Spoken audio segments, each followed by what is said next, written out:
Chapter 460.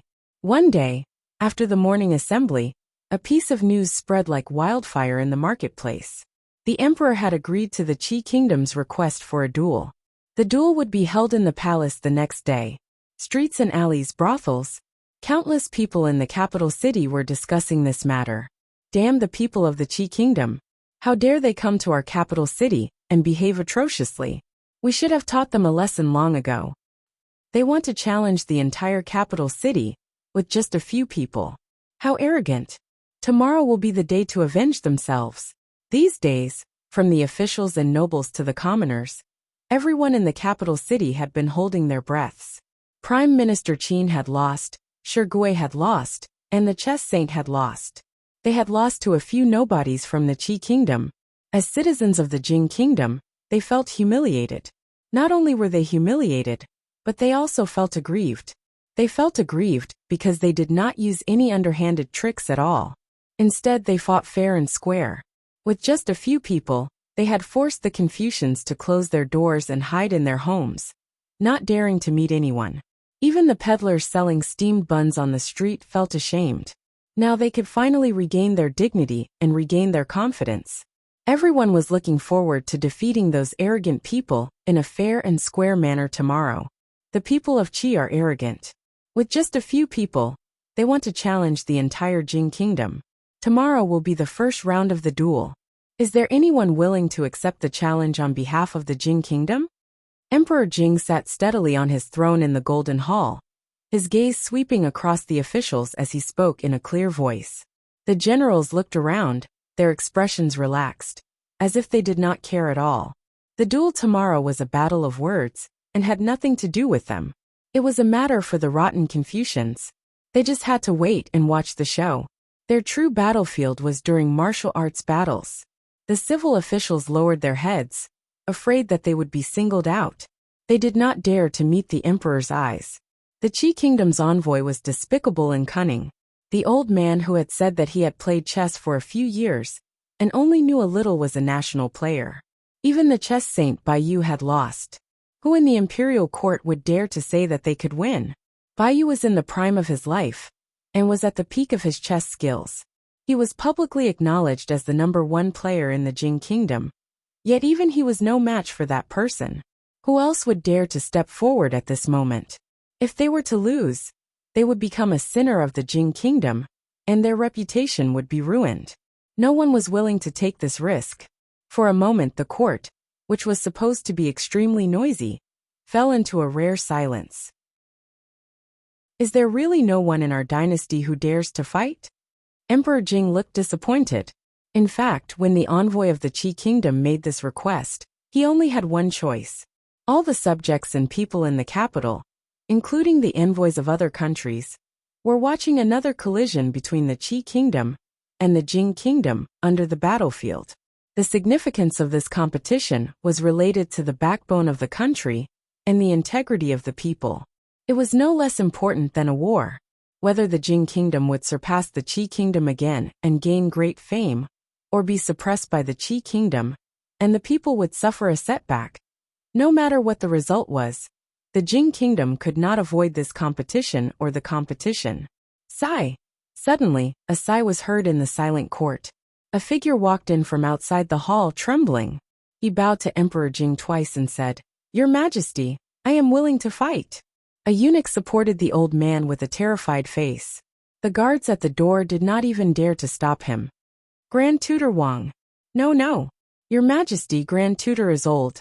This must not be done. When this old man with white hair and a face full of wrinkles stood out, the officials were stunned for a moment. They immediately burst into an uproar and tried to dissuade him. Grand Tutor Wang was over 80 years old and had served several generations of emperors. In terms of seniority, he was much older than Prime Minister Qin and Prime Minister Shen. He was one of the few old men in the court and did not usually have to attend court. No one knew why he was making an exception today. If this old man were to play chess with the people of Qi, the civil and military officials of the Jing kingdom would not be able to face others in the future. "Teacher, why are you? Please have a seat." Emperor Jing stood up from the dragon throne and hurriedly ordered the guards to bring a chair. The old man did not sit down but continued to bow and said, I am not talented, but I have played chess for a few years. Since no one in the imperial court is willing, why don't you let me play? I hope your majesty agrees. Emperor Jing walked down from the throne and said with a bitter smile, Teacher, why do you have to do this? The old man sighed and said, We cannot let outsiders think that there is no one in the Jing kingdom. When the old man's aged voice sounded, the officials looked ashamed. At this moment, a figure walked out from the crowd and bowed and said, Your Majesty, I am willing to fight. Deputy Prime Minister Ma. Why would Deputy Prime Minister Ma? That's right, only Ma Zhongqing can do it. Ma Zhongqing and Chess Saint Baiyu are best friends, and the two of them often play chess together. Baiyu once said that if the two of them were to play seriously, the outcome would be uncertain. The person who stood out at the right time was the Deputy Prime Minister of the Imperial Censor. The officials in the court had heard of his chess skills, and couldn't help but feel hopeful. In that case, let me fight for the poetry contest. A scholar from the Directorate of Literature stood out. I also want to debate with the Master of Literature. I hope your Majesty will allow me to do so. The speaker was a scholar from the Hongwen School. After these three people stood out, the officials didn't fight for them. After all, Deputy Prime Minister Ma Zhongqing was good at chess, Wei Sai was good at poetry, and Scholar Zhou had studied at the Hongwen School all his life. Among the officials, no one was more suitable than them for the last two contests. Among the crowd, Governor Dong Wenyan frowned. Wei Sai was indeed good at poetry. When he was young, he was known as the #1 scholar in the capital because of his poems. However, he was not as famous as the poet. Even the poet was not as famous as the poet. How could Wei Sai win against the outstanding talent of the Qi Kingdom? When it came to poetry, the first person that came to his mind was, of course, that person. He was known as the #1 scholar of the Jing Kingdom. All of his poems were widely spread. If he could handle the poetry contest, it would be more stable. However, Dong Wenyan wanted to mention that name, but Wei Sai had already stood out. It was not appropriate for him to say it again. Moreover, that name was a sensitive topic in the court. He could only shake his head helplessly and suppress his thoughts. In that case, the literary contest will be fought by Minister Ma, Minister Wei, and Minister Zhou. Emperor Jing's expression softened as he announced in front of the crowd. When the court was dismissed, the officials walked out one after another. However, their footsteps were not relaxed. Although the emperor had already decided on the candidates, they still didn't have much of a chance of winning. The Master of Literature, the best poet in 1,000 years, the chess soul of the Daqi Kingdom. Any of these titles was enough to crush people to death. Who would dare to say that they would win? The shameless envoys of the Qi Kingdom had almost brought their trump cards. The hope of the literary contest was slim. It seemed that they could only pin their hopes on the martial contest. This is a once-in-a-lifetime opportunity. The Imperial Palace will be especially lively tomorrow. Are you really not going to take a look? Li Xian stood in front of Li Yi and said temptingly, I'm not going. Li Yi said without hesitation. He found that two bow ties looked more comfortable. It was just that the tailor's craftsmanship was too poor. When Fong went to the Jade Courtyard today, he had to ask him to find a reliable tailor. You don't have to worry about being grounded. Uncle Huang has no time to care about us. I guarantee that the censors won't care either. Li Xian was looking forward to the bustling scene tomorrow, and continued to tempt him. Li Yi seemed to be moved. He finally looked up at him, and waved the thing in his hand in front of him. He asked, Do you think one bow tie is better or two? Chapter 461. The capital was rather quiet that day. Even the hawkers on the streets were much quieter than usual. Every now and then, people would look up in the direction of the palace, thinking about the match that was going on there. The match against the people of the Qi Kingdom was a battle of honor. As citizens of the Jing Kingdom, driven by their national pride and national honor, everyone was very concerned about this matter. Some underground gambling dens even opened bets for this match. In the bustling gambling dens, countless people raised their heads in anticipation, waiting for the news to spread from the palace. In the Viscount's residence, Li Yi woke up early. He had to supervise the two tailors to work quickly. In 2 days, when the boring match against the people of the Qi kingdom was over, his period of confinement would come to an end. He had to finish these 2 items before entering the palace. At this time in the Golden Hall, 2 people sat cross-legged on both sides of a chessboard. On one side was Deputy Ma, and on the other was an old man with white hair and a face full of wrinkles. Today was the first match of the written examination, and it was of utmost importance. Even Emperor Jing could not sit firmly on the throne. He walked down from above, but did not get too close, watching from afar. Apart from Emperor Jing, there were only a few people in the hall. The 2 prime ministers were among them, and there were also a few old men, all famous scholars of the dynasty. On the other side, there were also several people standing behind the old man. They were all ambassadors of the Qi kingdom, and their leader was a young man who looked to be in his early 20s. In order not to disturb the 2 people playing chess, most of the officials waited outside the hall. Countless people paced in the square, their expressions faintly anxious.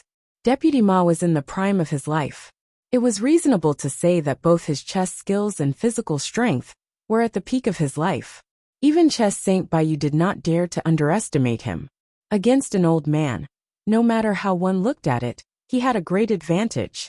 However, not long ago, when Chess Saint Bayu played against this old man, they thought the same. But in the end, Bayu lost all 3 matches. Today, would Deputy Ma be able to turn the tide and win the first city for the country?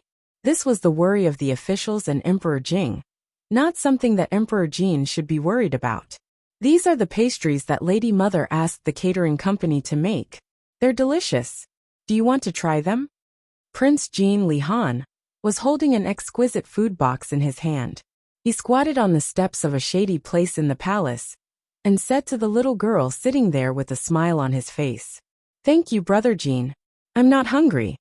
The little girl turned her head and looked at the direction of the palace gate. She shook her head and said, "Then I'll leave it here first. You can eat it when you're hungry." Monarch Jin put the lunchbox aside and said cautiously, "Sister Yongning, I used to bully you all the time. It's all my fault. Now I know I was wrong. If anyone dares to bully you in the future, tell me and I'll beat him up for you." After thinking for a while, he added, "If it's my brother, the king of Shu, I can't beat him, but I'll tell you." However, Princess Yongning didn't seem to hear him. She murmured, "When will my brother come?" Monarch Jin scratched his head and said, "You mean Master? Master has been grounded by father for half a month. There are still a few days left. He won't come to the palace these days." Princess Yongning looked a little disappointed. She subconsciously hugged her arms, and then remembered that the sheep was gone. Monarch Jin glanced in a certain direction and scratched his head. He said, "There seems to be something interesting in the legislative hall today. Sister Shaning and the others have already gone there. Do you want to go with me?" Seeing Yongning shake her head, Monarch Jin stood up and said, "Then I'll leave first." Outside the legislative hall, the officials were still pacing in the square. Several small figures squeezed at the door and poked their heads out to look inside. Before long, another curious head appeared. Inside the hall, as the chess game progressed, Emperor Jing and the others frowned. The wrinkled face of the old man from the state of Qi was expressionless. He was very calm when he picked up a chess piece and placed it down. On the other hand, Deputy Commander Ma's complexion was pale. Beads of sweat had appeared on his forehead. He had been holding a chess piece in his hand for a long time, but he didn't place it down. A hint of defeat flashed across Prime Minister Qin's face. He was about to lose this game. Ma Zhongqing, who could stand shoulder to shoulder with the chess saint, had only lasted for 2 hours against the old man. In the end, he still couldn't avoid losing. Sometimes, a match between experts would last for several hours. For Ma Zhongqing to lose in 2 hours was enough to show the difference in chess skills between the two. If he were to lose again tomorrow, there would be no need for the written examination. "I've lost." The chess piece in Ma Zhongqing's hand didn't land in the end. His face was dejected, and he seemed to have aged a little in an instant. He stood up and said in a hoarse voice, even though he had won, the old man opposite him didn't say a word. He stood up and silently stood opposite the young man. The officials outside the hall filed in. Just by looking at Ma Zhongqing's expression, they already had a conclusion. He had lost. As expected, he had lost. It had only been 2 hours, and the old man had become so powerful. The officials' hearts were heavy. They stood around and didn't say a word. I was lucky to win the first game. Thank you for letting me win. The young man smiled and cupped his hands at the crowd. Emperor Jing was disappointed. He waved his hand and said, "Let's end the court today. Tomorrow, we will continue with the second round of the written examination. Your Majesty, please wait." At this moment, the young man suddenly spoke. "What else do you want?" Emperor Jing looked back at the young man and asked with a frown. The young man smiled and said, "This time, I propose to compete with your kingdom only for the sake of learning from each other. I have no other intentions. I really don't want to cause trouble for your kingdom." The officials frowned when they heard this. He didn't want to cause trouble for his kingdom. Didn't the third prince mean that if the competition continued, the Jing kingdom would continue to lose and lose face?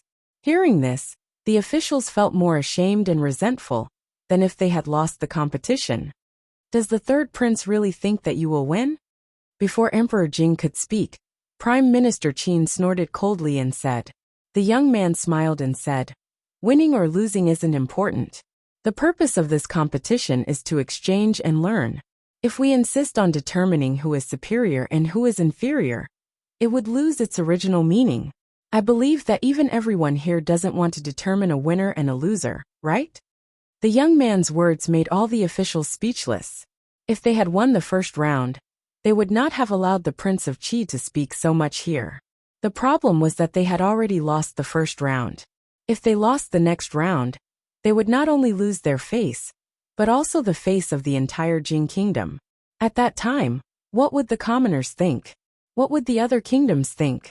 The Qi kingdom had only brought a few people with them, yet they had defeated the Jing kingdom. Could it be that the Jing kingdom's imperial court was filled with a bunch of good-for-nothings? What do you want? At this time, it was not suitable for Emperor Jing to speak. Prime Minister Qin thought for a moment and looked at the young man and asked. The young man looked at Emperor Jing and said, "As long as your country agrees to a small condition of ours, there is no need to continue the competition. After the handover of the city, our envoy will immediately leave the Jing kingdom. What does your Majesty think?" Although he was unwilling to admit it, if the competition continued, the possibility of the Jing kingdom losing face would only be greater. Emperor Jing looked at him and asked, "What is the condition?" "It's very simple. It's just a small request." The young man smiled and said, "There are many people in the envoy group. After staying in the capital for a long time, our travel expenses have been exhausted. We only hope that your Majesty can give us some food, enough for the envoy group to return to the country." "Only food?" As soon as the young man's voice fell, not only was the expression on Emperor Jing's face startled, but the officials also showed an expression of disbelief. When it came to the face of the country, they thought that the third prince of the Qi kingdom would make some unreasonable request. As long as it was a little too much, even if His Majesty agreed, they would still strongly oppose it. But who would have thought that after spending so much effort, it was actually just a little food for a moment? The expressions of the officials as they looked at the third prince of the Qi kingdom immediately changed subtly. It was said that the third prince of the Qi kingdom was the most capable of all the princes of the Qi kingdom, and could be said to be extremely talented. Could it be that the rumors were false? Was the third prince actually the same as the king of Shu? As if not noticing the strange gazes of the officials, the young man pointed to the chessboard at the side and said, "The envoy group does not need much food. As long as your Majesty sends someone to put 1 grain of rice in the first grid of the chessboard, 2 grains in the second grid, 4 grains in the third grid, and after that, each grid will have twice the amount of rice in the previous grid, and so on. You only need to put the rice on the 64th grid of the chessboard." After the young man finished speaking, he looked at Emperor Jing with a smile, waiting for his reply. Emperor Jing did not reply immediately. He looked at the chessboard at the side and then at the young man. Judging from the performance of the third prince of the Qi kingdom, he was definitely not an ordinary person. This competition had been planned for a long time, so how could it end so hastily? Relying on the food on the 64th grid of the chessboard to return to the Qi Kingdom, they would probably starve to death before they reached the Qi Kingdom. What do you all think? Emperor Jing looked at the officials around him and asked. Many officials rejoiced in their hearts. They hadn't expected that the third prince of the Qi Kingdom would be a fool. This was great news for them. Although there were some who suspected that there might be a scheme behind this, the third prince only wanted some rations, so they could just give it to him. What kind of scheme could he play with a few bags of rations? Your Majesty, since the ambassadors of the Qi Kingdom are so short of food, we naturally can't refuse. We can't let the ambassadors of other countries starve. This is not appropriate. Assistant Minister Chenbo stood up and said with a smile, Your Excellency Chen is right. If we refuse, it will seem that we are stingy. It's not easy for the third prince to come from afar. Why not satisfy his request? Things took a turn, and the officials all smiled and spoke. If they could use some food to send away the troublesome people of the Qi Kingdom, it was a good deal no matter how they looked at it. At that time, they could say that the people of the Qi Kingdom were afraid, so they asked for some food and went back to the Qi Kingdom. His Majesty was kind and gave them some food. Not only did they save face, but they also saw the people of the Qi Kingdom as a joke. Why not? Where are the professors of mathematics in the Imperial College? Emperor Jing pondered for a moment and suddenly asked. When Chancellor Zheng heard this, he immediately went forward and said, Your Majesty, except for Professor Han, the other professors of mathematics went to the Li County Mansion to ask for mathematics. They are not in the court. The reason why this Professor Han came today was that he wanted to ask for a proper imperial edict from His Majesty. Otherwise, he would not even be able to enter the gate of the Li family. Chancellor Zheng waved his hand behind him, and immediately a middle-aged man walked over quickly. Emperor Jing was a little regretful. If he knew this, he should have called Li Yi here today. He had never let him down. With him here, why should he worry about these things? Do you know how much food they want? Emperor Jing looked at Professor Han and asked. Professor Han pondered for a moment and said, Your Majesty, it's only 64 squares. It won't be a lot. Professor Han looked at the chessboard. As a professor of mathematics, he naturally thought more than the other officials. Due to the multiplication, 64 squares were actually not a small number. However, how big was a grain of rice? 1 stone of rice was already innumerable. Even if 64 squares could not be filled, 10 stones would not be enough, and 100 stones would not be enough, right? The Jing Kingdom did not lack those 100 or so meters of rice. Using this amount of rice to send off the Qi Kingdom's envoy was a very good deal. It was rare for the officials to have the same opinion on this matter. Emperor Jing suppressed the only worry in his heart and said, In that case then, the third prince of the Qi Kingdom still had a faint smile on his face. The expressions on the officials' faces were also quite satisfied. Everyone was happy and well. Wait a minute. The harmonious atmosphere was suddenly broken by a voice. After being stunned for a moment, everyone turned their heads and looked in the direction of the voice. Prince Jin Li Han stood at the door of the hall. When he saw so many people in the hall looking at him, he couldn't help but feel a little scared. But he still forced himself to muster up courage and interrupted Emperor Jing's words, saying, Father, you can't agree with them. In front of the envoy of the Qi Kingdom and the civil and military officials, Emperor Jing's words were interrupted by Prince Jin, but he was not angry at all. Instead, his face showed a thoughtful expression. The third prince of the Qi Kingdom's expression changed slightly. He looked at the little fat man standing at the door of the hall, with a trace of surprise in his eyes. Your Highness, this is the court. Don't make trouble here. The officials quickly reacted. They didn't care about their identity, and spoke out to stop him. This was a great advantage. They must not let Prince Jin ruin it. Next time, they might not meet such a stupid prince. Most of the officials stopped Prince Jin, but a few people's faces changed at the same time. Minister of the Ministry of Revenue Qin Huan, Minister of War Yen Bing, Chancellor of the Imperial College, and the Professor of Mathematics. No one knew better than them how many incredible things were in this fat head. Han, come here and talk. Emperor Jing smiled and waved to Prince Jean. Seeing that his father was not angry, Prince Jean was relieved. He walked over slowly, pointed at the young man, and said to Emperor Jing, "Father, don't be cheated by them. My teacher said that all the countries in the world can't fill the 64 squares of the chessboard. If we build a big warehouse to store all the food, the warehouse should be 3 feet long, 6 feet wide, and high as the sun." The third prince of the Qi kingdom's expression did not change, but he sighed in his heart. For the first time, he looked at the little fat man in front of him seriously. "Yes, there are so many," the chancellor of the Imperial College said in a trembling voice. The face of Professor Han, who had just spoken, turned pale. He only felt that his eyes were a little black. If it was only Prince Jean, he still had a glimmer of hope in his heart. But the problem was that he just said "my teacher said." Prince Jin's teacher was none other than the mysterious Li Xianzi. He taught Prince Jean, who was a naughty child, to sweep the mathematics students of the Imperial College and make the professors of mathematics extremely ashamed. How could he talk nonsense without any basis? Chapter 462. Prince Jean, are you serious? Qin Huan, the Minister of Revenue, stepped forward and asked Li Han anxiously. "Yes, sir." Li Han casually put the blame on Li Yi. With his current mathematics level, he couldn't handle such a terrible number. A granary as high as the sun was frightening. "Professor Han, are you serious? It's only 64 squares. Are there really so many? Where are the people from the Imperial College? Come out and say something."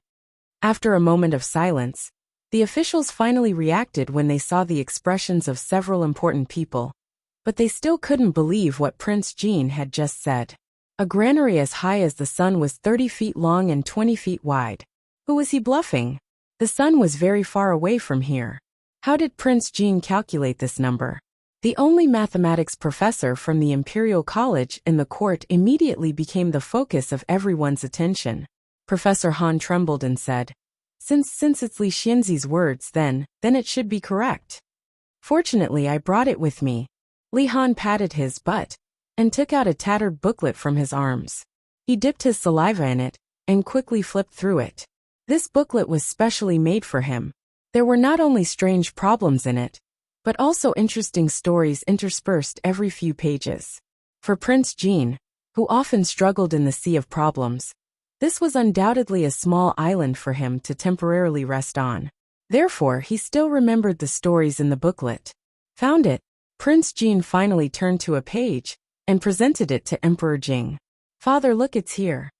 Emperor Jing looked at the page that Prince Jean had turned to. After a moment, he flicked his sleeves and said, "Since it's a competition, there should be a beginning and an end. If your country's envoys can't gather enough food for the return trip, I will give you travel expenses. Tomorrow's competition will continue as usual. Don't be late."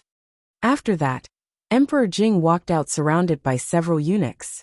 The officials who finally knew the truth felt their faces burn. They wanted to skin the third prince of the Qi kingdom alive. Shameful, this was a great disgrace. All the civil and military officials in the court were not as good as the 9-year-old Prince Jean. They almost made a big mistake. It was hard to imagine that if His Majesty and them agreed to the third prince's request, the ruler and ministers of the Jing kingdom would become the laughingstock of all the other countries. They naturally wouldn't take out those rations. Not to mention the fact that they didn't have that much rations. Even if they did, they couldn't possibly give it to the Qi kingdom for free. If you want rations, you can just give it to a few Tian Fa heavenly kings. But if he didn't give it to Prince Jean, as the king of a country, how could he go back on his words? Otherwise, how could he stay in other countries in the future? It could be said that if Prince Jean was a moment late, the Jing kingdom would lose its face.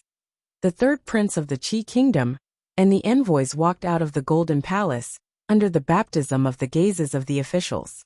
There was a hint of disappointment on the face of the young man who was walking in front. If they had succeeded in what they had just done, they could have spread the news before the Jing kingdom reacted. By then, they would have achieved their ultimate goal without having to compete with each other. It seems that I have underestimated the heroes of the world. The young man sighed and said in a regretful tone. One of the envoys behind him said, "So what if they find out? The result will be the same. If they lose another round tomorrow, there will be no need to compete in the written exam. As for the martial arts battle, we are not afraid at all. Why is the third prince sighing?" The young man shook his head and didn't continue this topic. He said, "Find out who the teacher of Prince Jean is." That difficult calculation problem was solved by Grand Scholar Chen. It took more than 10 accountants 3 days and 3 nights to calculate the result. I didn't expect there to be such a capable person in the Jing Kingdom who knew the secret of it. Otherwise, it's a pity. Seeing the envoy of the Qi Kingdom walk out of the Grand Palace, the anger of the officials, because they were fooled by the envoy, subsided a little. They had thought that the third prince of the Qi Kingdom was a fool, but they didn't expect that they were the real fools. They had almost fallen into his trap. He was so insidious and cunning at such a young age. He wouldn't live long. When he shifted his gaze to Prince Jean, his expression immediately became gentle. Very good. Like father, like son. The 9-year-old Prince Jean had seen through the conspiracy of the envoy of another kingdom in the imperial court and saved the face of His Majesty and the officials. His deed was worthy of being recorded in the annals of history. The officials' joy didn't last long. They realized a serious problem. Though the conspiracy of the envoy of the Qi Kingdom had been exposed by Prince Jean, they had already lost the first round of the written examination today. If they lost again tomorrow, there would be no need to compete in the third round.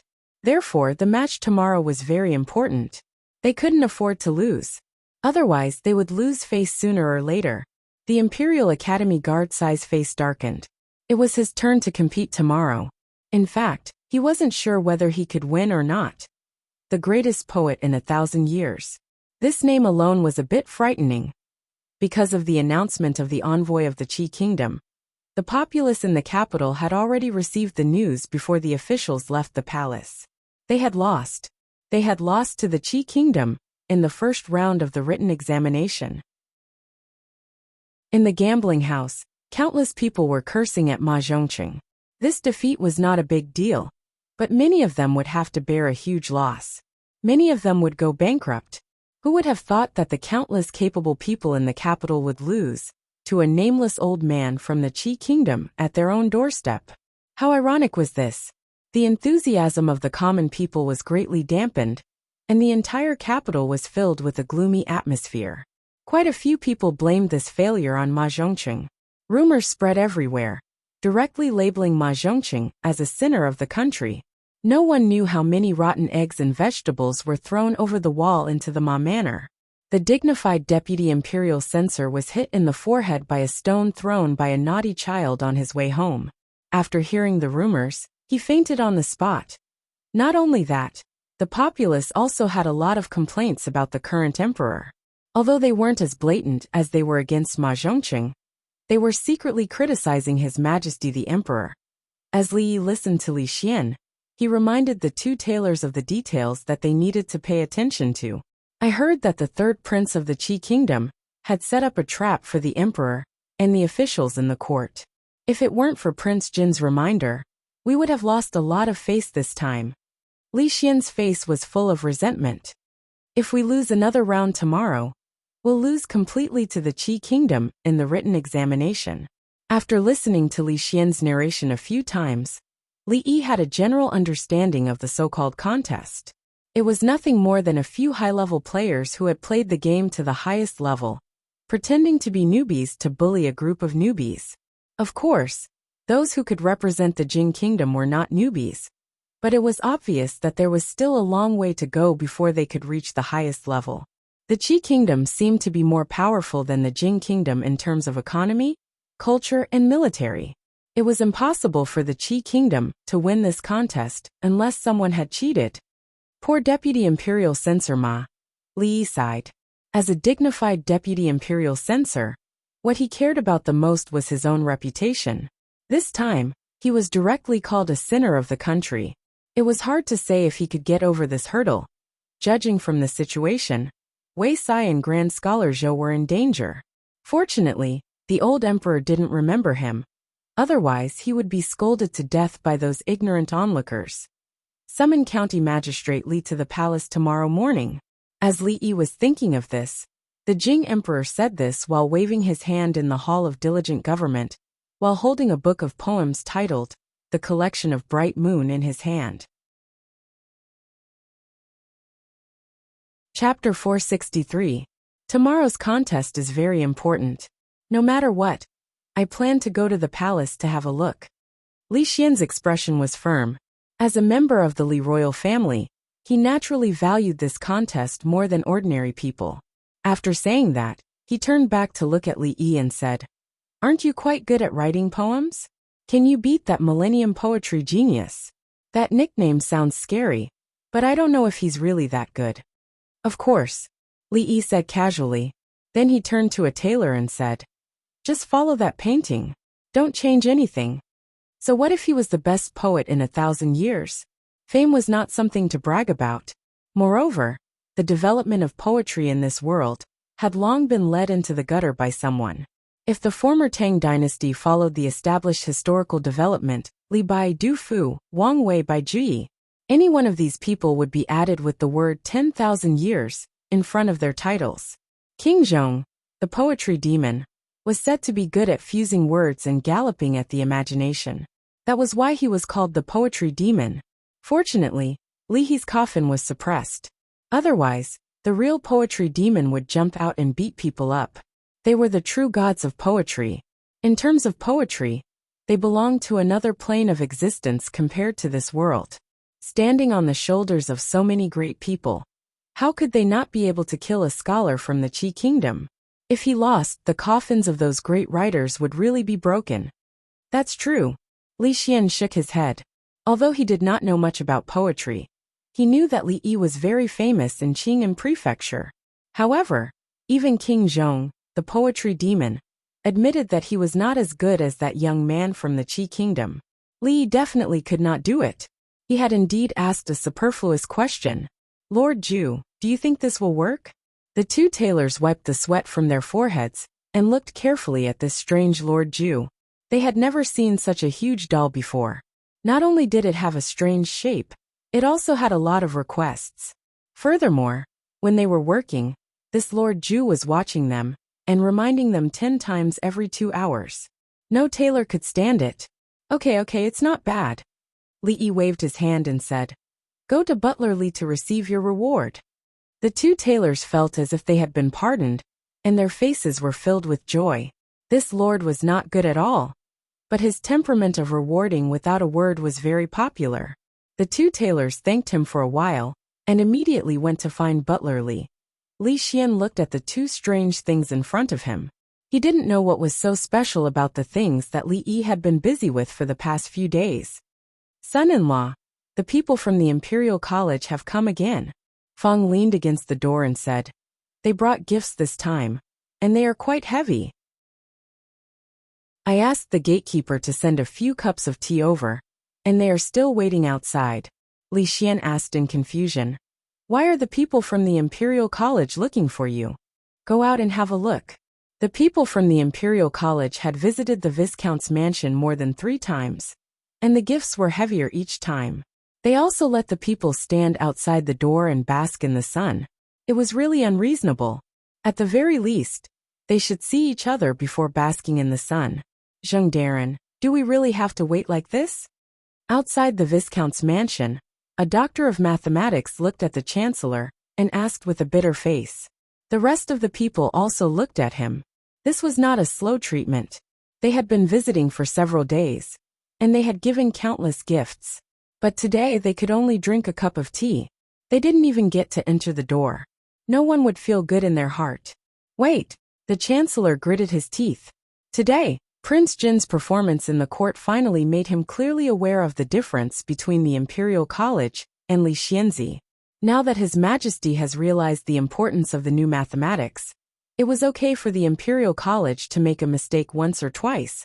But if they were to be slapped in the face by Prince Jin a few more times, they would lose face.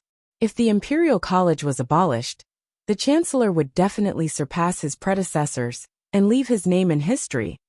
Just when everyone was waiting anxiously, a few figures finally appeared at the entrance of the Viscount's mansion. My apologies for the long wait. His Majesty's confinement period hasn't ended yet, so he can't leave the residence. If you have anything to say, please come in and talk. Li Yi stood at the door and said to the people from the directorate. Li Yi was very clear about how many times these people from the Imperial College had snitched on him. Naturally, he would not treat them as distinguished guests, so he spoke in an indifferent tone. The Chancellor was not surprised by Li Yi's attitude at all. He stepped forward and said with a smile, "Under His Majesty's order, I brought the Doctor of Mathematics from the Imperial College to learn the new mathematics from Li Xianzi.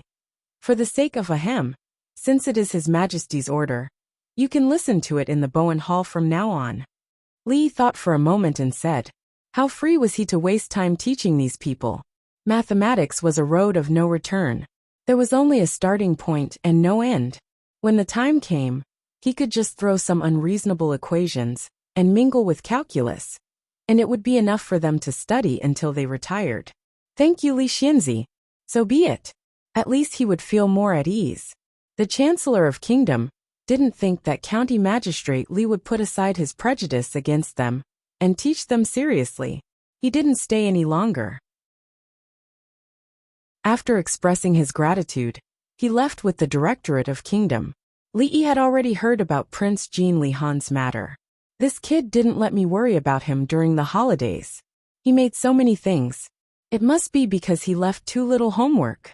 It seemed that it was time to write another booklet. Early in the morning, the sky had just brightened. Li Yi rubbed his sleepy eyes and looked at the two eunuchs standing in the yard. He turned around and walked into the house. Oh, the confinement period is not over yet. I'm going back to sleep for a while. Don't wake me up if there's nothing important, and don't wake me up if there's something. Anyone who was woken up before dawn would not be in a good mood. Li Yi yawned a few times and crossed the threshold. His Majesty knew that you would be lazy, so he specially sent this old man here. A gloomy voice came from behind. Changde grabbed his collar and pulled him back. He said, Li Xianzi, you'd better come with this old man. He nodded slightly to Rui, who was standing on the side, and then dragged Li Yi out of the door. It turned out to be Changde, this old guy. This old guy was quite strong. It seemed that he couldn't sleep in today. When he was dragged away by the old guy, he told Rui to remember to leave some food for him in the morning. The next moment, he was pushed into the carriage. Wait a minute. Seeing the old guy turned over and got on the horse, as if he was going to leave immediately, Li Yi quickly said. Changde looked back and said, Is there anything else? If His Majesty's important matter is delayed, you and I can't afford to bear the consequences. I'm going back to get something. Li Yi jumped off the carriage and entered the Viscount's mansion. After a while he came out with two things in his arms. Changde glanced at him and gently waved his whip. The carriage started moving. Chief Chang. The carriage had not entered the city yet, and it was too bumpy to sleep. Li Yi was a little bored. He opened the window and looked at Changde. Speak. Changde said without turning his head. A trace of curiosity appeared on Li Yi's face. Can I ask you a question? This old man has never practiced the Sunflower Treasure Book. Not that. Li Yi looked at him and asked. Why don't you call yourself this old man? Changde raised his eyebrows. Why should this old man call himself this old man? Bastard scriptwriter. Li Yi rolled down the window, leaned on the sheep doll, murmured and closed his eyes. Chapter 464. After the carriage entered the bluestone streets of the capital, it gradually steadied. Changde waved at the guards at the palace gate, and the carriage went straight into the palace. The happiest thing in the morning was to have a good sleep after waking up. Although sleeping in the carriage was not as comfortable as sleeping on a bed, it was good to have something soft to lean on. Li Yi only woke up when the carriage suddenly stopped, and his head bumped into the carriage. He must have seen too many beautiful goats recently. He actually dreamed that he was catching goats on a green grassland. If Changde did not suddenly stop, he would still be fighting with Pleasant Goat in his dream. County Magistrate Li, it's time to get off. An uncomfortable voice came from outside. Li Yi unwillingly got off the carriage. He looked around and suddenly exclaimed, "Why are we here? His Majesty, and a few important officials, are at the Hall of Diligent Government. County Magistrate Li, quickly follow me." Changda's voice was always so annoying. "No, I have to go back for a while." Li Yi shook his head and said. Changda frowned and asked, "Where?" Li Yi pointed and said, "The palace in front." Changda glanced at the direction and said, "County Magistrate Li, if you want to see Princess Yongning, wait until you see His Majesty first." "No, I don't have the time later." Li Yi sat back on the carriage. Changda smiled sinisterly. "Then don't blame me." With that, he strode towards Li Yi. "What do you want?" "I'm telling you, don't touch me. Let me give you a piece of advice. Don't provoke me. I'm even afraid of myself when I'm angry. My head hurts. Don't tell me my hysteria is acting up again." The smile on Changda's face froze. The 6-year-old girl sat on the stone steps in the shade outside the palace and looked in the direction of the palace gate. Although she had been doing this for a year, she was completely different from before. The stupidity on her face was gone, and her eyes were full of intelligence. When there was a meaning to waiting, everything suddenly became clear. A few eunuchs and palace maids were standing in the distance. When they saw the little princess smile from time to time, they looked excited. Li Xianzi was really a man of God. He cured the little princess's strange disease that even the imperial doctors couldn't do anything about. They were happy to see the little princess's change these days. It was a pity that Li Xianzi was grounded by His Majesty, because he beat the king of Shu. Otherwise, the little princess would definitely smile more. Yongning looked in that direction again, thinking that her brother would not be coming today. She turned around and saw 2 goat horns tied with a bow, as well as the first thing she saw in this world that she was familiar with in her memory. Li saw the surprise in her eyes. He pushed the doll that was as tall as Yongning over and asked with a smile, "Do you like it?" After the little girl came back to her senses, she suddenly pounced forward. However, she did not pounce on the beautiful sheep doll that Li Yi had carefully prepared for her, but Li Yi himself. Looking at the little figure hugging him tightly, Li Yi was stunned for a moment. Then he lovingly caressed her head. Changda stood behind them, and a trace of doubt appeared on his old face. What he couldn't understand the most was that Princess Yongning was so intimate with Li Yi, even more than His Majesty. Was it because Li Xianzi cured her disease? After this thought came to his mind, he faintly felt that things were not so simple. When Yongning let go of him, and finally focused her attention on the beautiful sheep doll, a cold snort suddenly came from behind Li Yi. The sound was familiar, and so was the scene. Li Yi turned around and saw the proud Lolita standing there with her hands on her hips like a tigress, looking at him with extremely fierce eyes. One should not fall at the same place twice. When Li Yi turned around and dragged out another doll that was almost the same as the previous one from the carriage, but it was bigger than the previous one, and about the same height as Princess Shining, the proud Lolita screamed and pounced on it. Regardless of ancient times or modern times, plush toys, especially large plush toys, had an unparalleled attraction for girls. This was because such large toys could bring them a great sense of security. Of course, the premise was that the girl was really a girl and still retained a young girl's heart. Tomboys and girls' mothers had already broken away from this low-level sense of security and were generally excluded. "Thank you, sir." Princess Shining, who finally recovered from her excitement, immediately pounced on Li Yi. She jumped up and hung on him like a koala and kissed his face. Only then did she realize that the person in front of her was Sir, and not her mother. Her little face turned red, and she ran away with her beautiful sheep doll. Ahem. When Li Yi squatted down and whispered to Yongning, Changda finally could not help coughing twice. Li Yi turned around, looked at him, and said with concern, "Chief Chang, if you are not feeling well, you should go back and rest. Don't worry about me."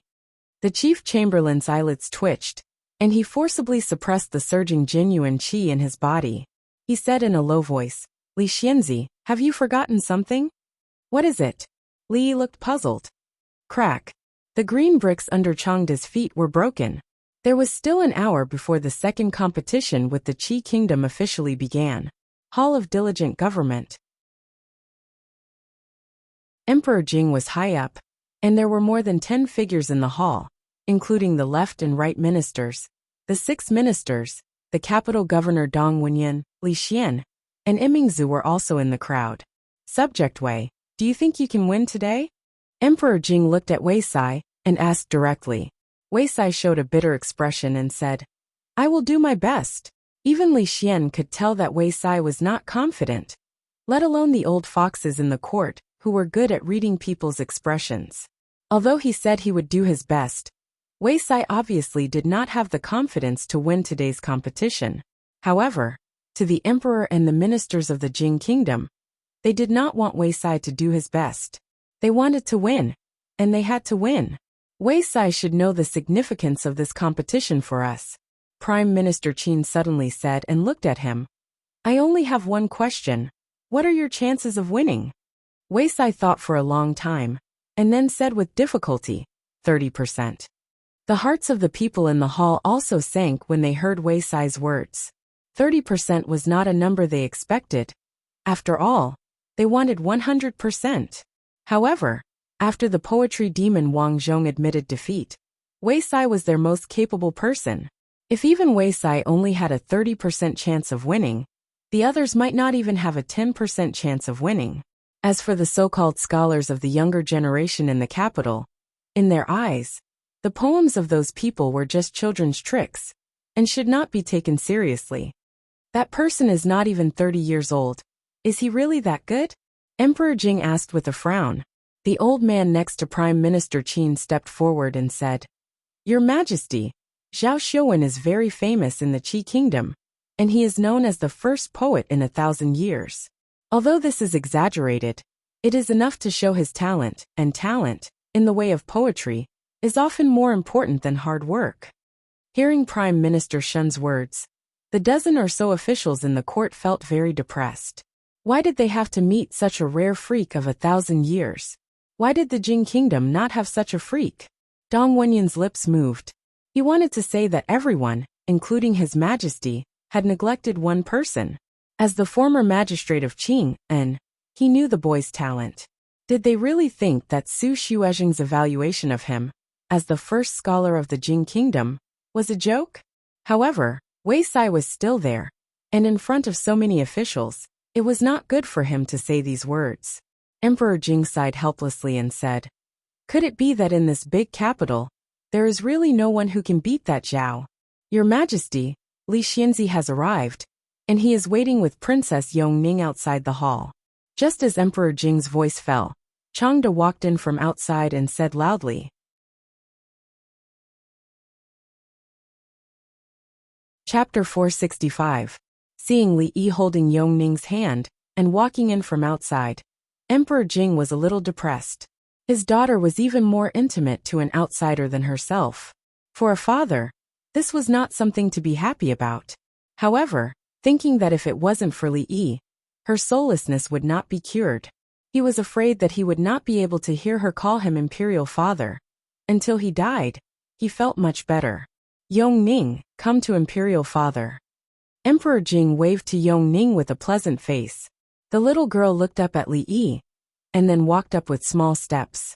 Li Xian leaned over and whispered, Didn't you say that you were not interested in these things? Why are you here again? Li Yi glanced up and did not speak. If it wasn't for the person above, he would still be busy catching sheep on the green grassland.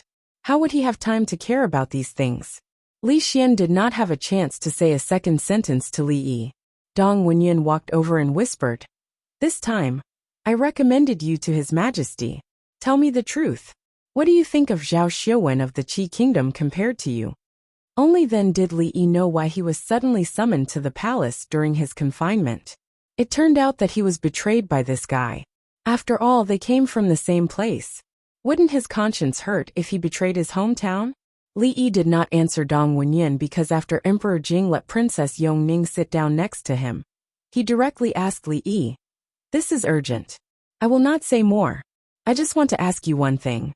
If I let you participate in today's competition, what are your chances of winning? Hearing Emperor Jing's words, Wei Sai raised his head. Prime Minister Qin also seemed to think of something. Dong Wenyan's eyes turned slightly, The rest of the people's faces were a little stunned. Was His Majesty going to let this Li Xianzi participate in the second competition? This poem.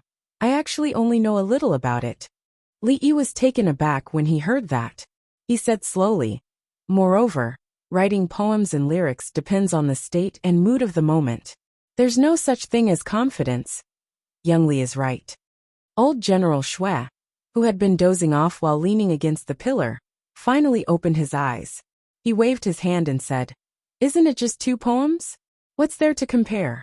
I just feel that whatever best poet wrote was bullsh*t. Who dares to object?" Li Yi deeply agreed with this. As expected of old General Shui, this was the domineering attitude that a large country should have. No matter how good Zhao Xuan's poems were, this was the Jing kingdom. This was their territory. If anyone dared to say that Wei Sai's poems were not as good as Zhao Xuan's, they could just drag him out and bury him. Wouldn't everyone's opinion be the same? What was the point of making things so troublesome? Qin Xiang frowned, as if he was too lazy to discuss this matter with old General Shui. So he simply kept his mouth shut.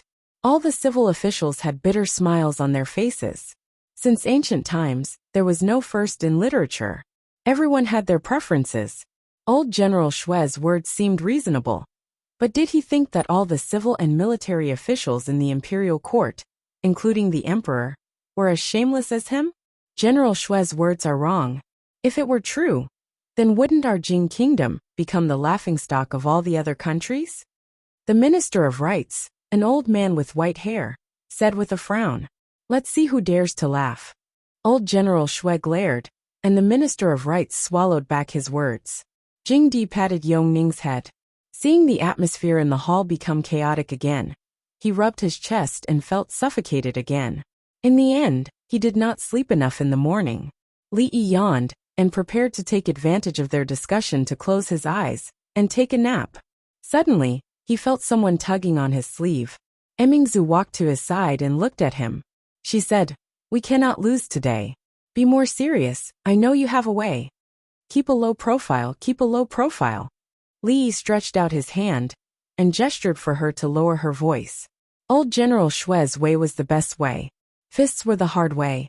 If they were not convinced, they could fight. If the Qi kingdom was really powerful, they could eat a few divine punishment pills first. When you beat up the king of Shu, did you think about keeping a low profile? Emingzi glanced at him and said, I thought about it, Li Yi said hesitantly. If he had not thought about keeping a low profile at that time, the officials would not have seen County Magistrate Li beating up the king of Shu, but County Magistrate Li killing the king of Shu.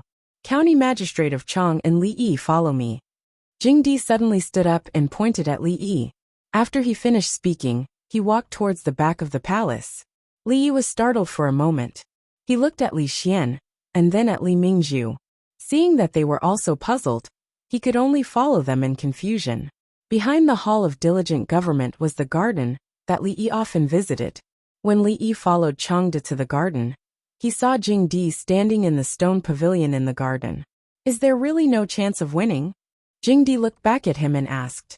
It's difficult, Li Yi sighed and said. Jing Di's face showed a trace of thinking, and then he said, I heard from Xianer that you want to take Yong Ning out of the palace? Although he did not know why the old emperor suddenly mentioned this, Li Yi's eyes lit up and he said, Yes, the atmosphere in the palace is too depressing, and it is not suitable for Princess Yong Ning's treatment. If her soullessness relapses, even I can do nothing. Yong Ning is a princess of a country. Her status is so noble. How can she easily leave the palace? Jing Di shook his head and said, Even if I agree, the officials in the court will not agree, nor will the censors. A trace of helplessness appeared on Li Yi's face. Of course he knew this. It was not so easy for a young prince to leave the palace. If something happened to him, it would cause a huge shock in the entire capital. Yong Ning was too young now. No one, from the emperor to the court officials, would agree to her leaving the palace. He was just thinking about it. If you win this competition, I will allow you to take Yong Ning out of the palace for a month. But her range of activity is limited to 10 miles around the Viscount's residence. Hearing Jingdi's words, Li Yi's expression froze. The light in his eyes soared. He suddenly raised his head and asked, "Your Majesty, are you serious? How sure are you now?" Jingdi did not expect that he had changed so much. After a moment of shock, he looked at him and asked with a faint smile. Li Yi's eyes flashed fiercely. "Your Majesty, how do you want them to die? I am really a failure as an emperor. I have to rely on the help of the children again and again. The first 2 times it was Han and this time it is Yongning." Jingdi's face was no longer worried, and he said with a teasing smile, "Your Majesty, this boy is too outrageous. Can't he take the initiative to stand up and share the burden for your Majesty?" Changda, who had always been indifferent, showed a rare trace of anger on his face. "If your Majesty did not bring out Princess Yongning this time, I don't know how long he would hide. Isn't the result the same?" Jingdi smiled and said disapprovingly. Chapter 466. What did my father say to you just now? When they came out of the Hall of Diligent Government, they saw Li Yi holding Yongning's hand and humming a light and nameless tune. It was obvious that he was in a good mood. So, Imingzu walked up to him and asked, "You will know when we go to the Hall of Political Integrity." Li Yi replied casually and whispered something in Yongning's ear. The little girl's eyes instantly lit up. Li Mingzhu's expression changed slightly. She instantly understood what he was referring to, and her heart that was hanging in the air finally relaxed. Li Xian's expression was also slightly excited. He immediately looked forward to the competition. "This is a serious matter. Your Majesty, please reconsider. County Li is indeed talented in mathematics. But today's competition can't be treated as a child's play. Your Majesty, please take back your order. We can't lose again." Hearing the news just announced by Emperor Jing, several high-ranking officials in the imperial court changed their expressions and stepped forward to persuade him. They had long been accustomed to Li Yi's ability to surprise him at the critical moment. How could they not know that Li Yi was 100% confident when they saw his expression just now? At this moment, they didn't bother to explain to the officials. They waved their hands and said, "I have made up my mind. You don't need to say more. It's almost time. Follow me to the Hall of Political Integrity." "Your Majesty." Several officials still wanted to say something, but Emperor Jing had already walked out of the hall. "Your Majesty, you are too hasty. Could it be that County Li's attainments in poetry are higher than Wei Sai's? I'm afraid that he will lose today." The Minister of the Ministry of Rights said with a worried expression. A trace of despair even appeared on the faces of the officials behind him. How could a young man in his 20s compare with Wei Sai, who had studied poetry for decades? His Majesty's momentary play would make the Jing Kingdom pay a heavy price. Wei Sai, on the other hand, didn't show any disappointment or anger. Instead, he seemed relieved. After all, in a situation where he would lose more than he would win, he would also have a lot of psychological pressure. Of course, it would be good if he won. But if he lost, Ma Zhongqing would be an example to him. He would be reviled by the people of the capital, and even the entire Jing Kingdom. Just the thought of it was frightening. If it was not necessary, who would be willing to bet their reputation on this match? That Li Xianzi was still too young, and youthful vigor often came at a great price. It was rare that Prime Minister Qin didn't express any opinion on this matter. Among the people present, even Dong Wenyan didn't know County Magistrate Li better than him. If even Wei Sai did not have the confidence to win, then His Majesty's decision was probably the most correct one. The Hall of Legislative Affairs was where all the officials attended the morning court. However, from yesterday onwards, the morning court session was no longer the most important activity of the Hall of Legislative Affairs. There was nothing more important than winning the contest against the Qi Kingdom. More than 10 core officials and Emperor Jing were discussing important matters in the Hall of Legislative Affairs, while the others were waiting outside the Hall of Legislative Affairs. When Li Yi and the others arrived, there were already many people outside the hall. It was not time yet, so the doors of the hall were not opened. When the 3 of them walked to a secluded corner with few people, Li Xian, who had been talking to Imingzu in a low voice, suddenly froze. Then he walked to the side with a happy expression, patted a young man's shoulder, and said in surprise, "Brother, we meet again." The young man turned his head and looked a little surprised. When he saw Li Xian, he showed a puzzled expression. Soon he understood and said, "You are the one from the jadeite courtyard." Li Yi and Emingzi walked over. When he saw the young man, he was also a little surprised. Last time in the jadeite courtyard, because there were no seats, Li Xian took the initiative to share a table with him. Although they didn't talk much, Li Yi had a good impression of him. It was indeed surprising to meet him in the imperial palace this time. "Why are you here?" Li Xian looked at him and asked curiously, "Are you also an official of the imperial court? Why haven't I seen you before?" The young man was speechless and didn't know how to answer. Emingzi looked at Li Xian in surprise. The crowd in the distance looked over, and there was also a small commotion. Li looked at the young man and the people behind him. He turned his head and looked around. Seeing the expressions on the officials' faces, he thought to himself, "It can't be such a coincidence, can it? The third prince of the Qi kingdom?" Li looked at him and asked uncertainly.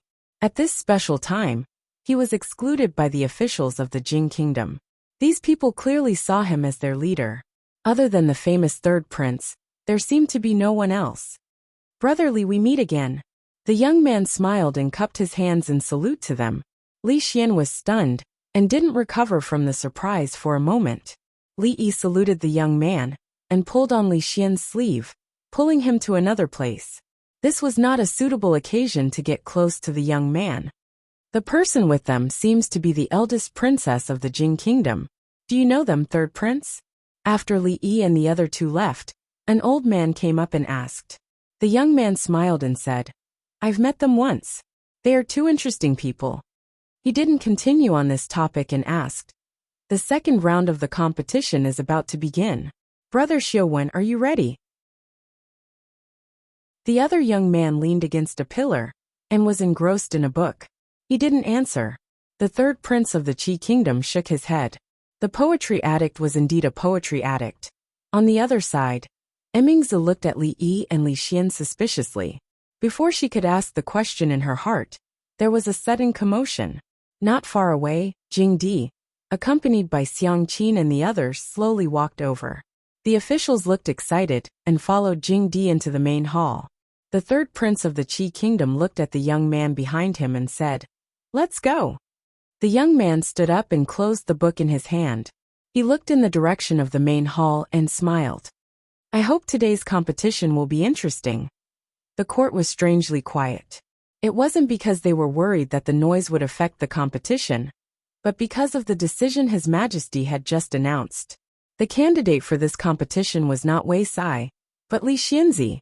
His Majesty's actions had undoubtedly killed off their last glimmer of hope before the competition even began.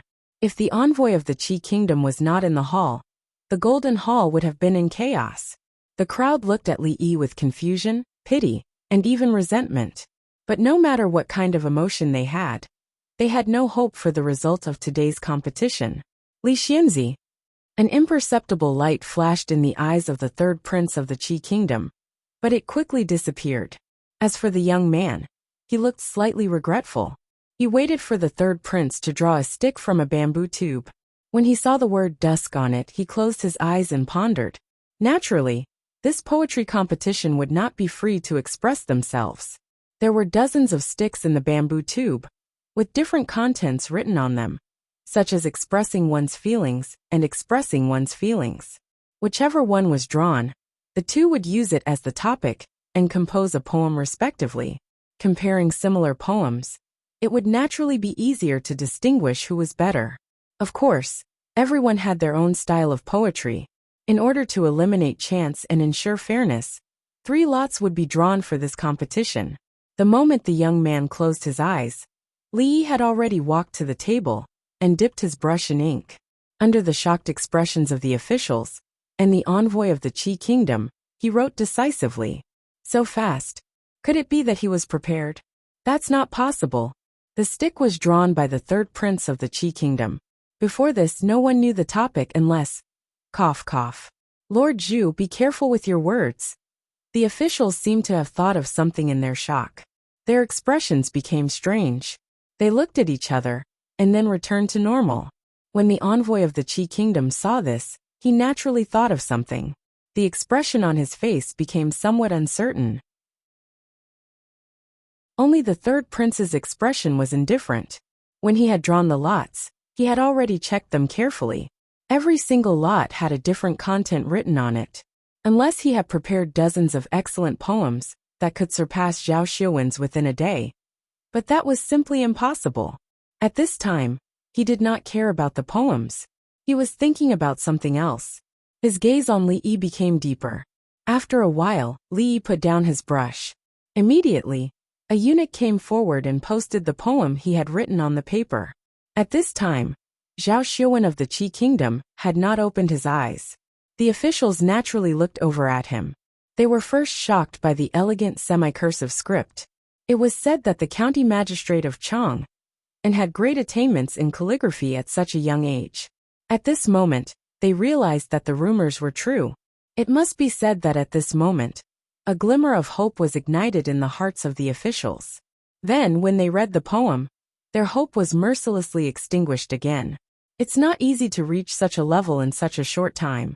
It's also an excellent piece of work. But it's a pity. Among the hundreds of officials in the imperial court, aside from the military generals, those who could be called civil officials were all outstanding individuals. Even if they weren't like Wei Sai, who had spent his entire life studying poetry, how could they not have profound attainments in poetry? Not to mention that they had prepared in advance. If they had really improvised on the spot, it was rare to be able to write such a poem in such a short time. At least, most of them could not do it. But the person in front of him had the title of the best poet in a millennium. If it was only to this extent, it was impossible for him to beat him. Looking at the official's size, Jing Emperor's expression did not change. After glancing at Li Yi, he found that he was talking to Yong Ning in a low voice. He felt more at ease. At this moment, Zhao Xuan finally opened his eyes. He walked to his table, picked up his brush, and dipped it in ink. The official's hearts also twisted. He looked up at the poem that had been posted. His eyes lit up because of the handwriting. Then he shook his head and lowered his head to write. After a moment, Zhao Xuan looked up again. This time, the brush in his hand could no longer fall. Chapter 467. What's going on? Why isn't he moving? Maybe he hasn't thought it through. After seeing the poem written by Li Yi in such a short time, the officials felt hopeless. Seeing Zhao Xuan staring at the poem for a long time, they were confused. This was not a difficult topic. If Li Xianzi couldn't think of a line of the poem after he finished writing, the officials would doubt whether the title of the best poet in 1,000 years was just an empty title. But if that was the case, why would Wang Zhong, the poetry demon, say that he was ashamed of his inferiority? Is there something wrong with Li Xianzi's poem? Someone asked confusedly, noticing that Zhao Xuan's eyes were fixed on Li Yi's poem. How can this be? Wei Sai stood in the crowd, his face full of disbelief. Like Zhao Xuan, he stared at the poem and murmured, "How can this be? How can this be?" A scholar from the Hongwen school walked out and stroked his beard. He had a slightly excited expression on his face. What an eye-opener. It really is an eye-opener. The officials were very surprised to hear this. This poem could not be said to be ordinary, but it was not outstanding either. But looking at the expressions of Wei Sai and Grand Scholar Chu, it seemed that there was something special about it. So the officials looked at the poem again, left and right, horizontally and vertically, but still couldn't figure it out. The expressions of the people changed.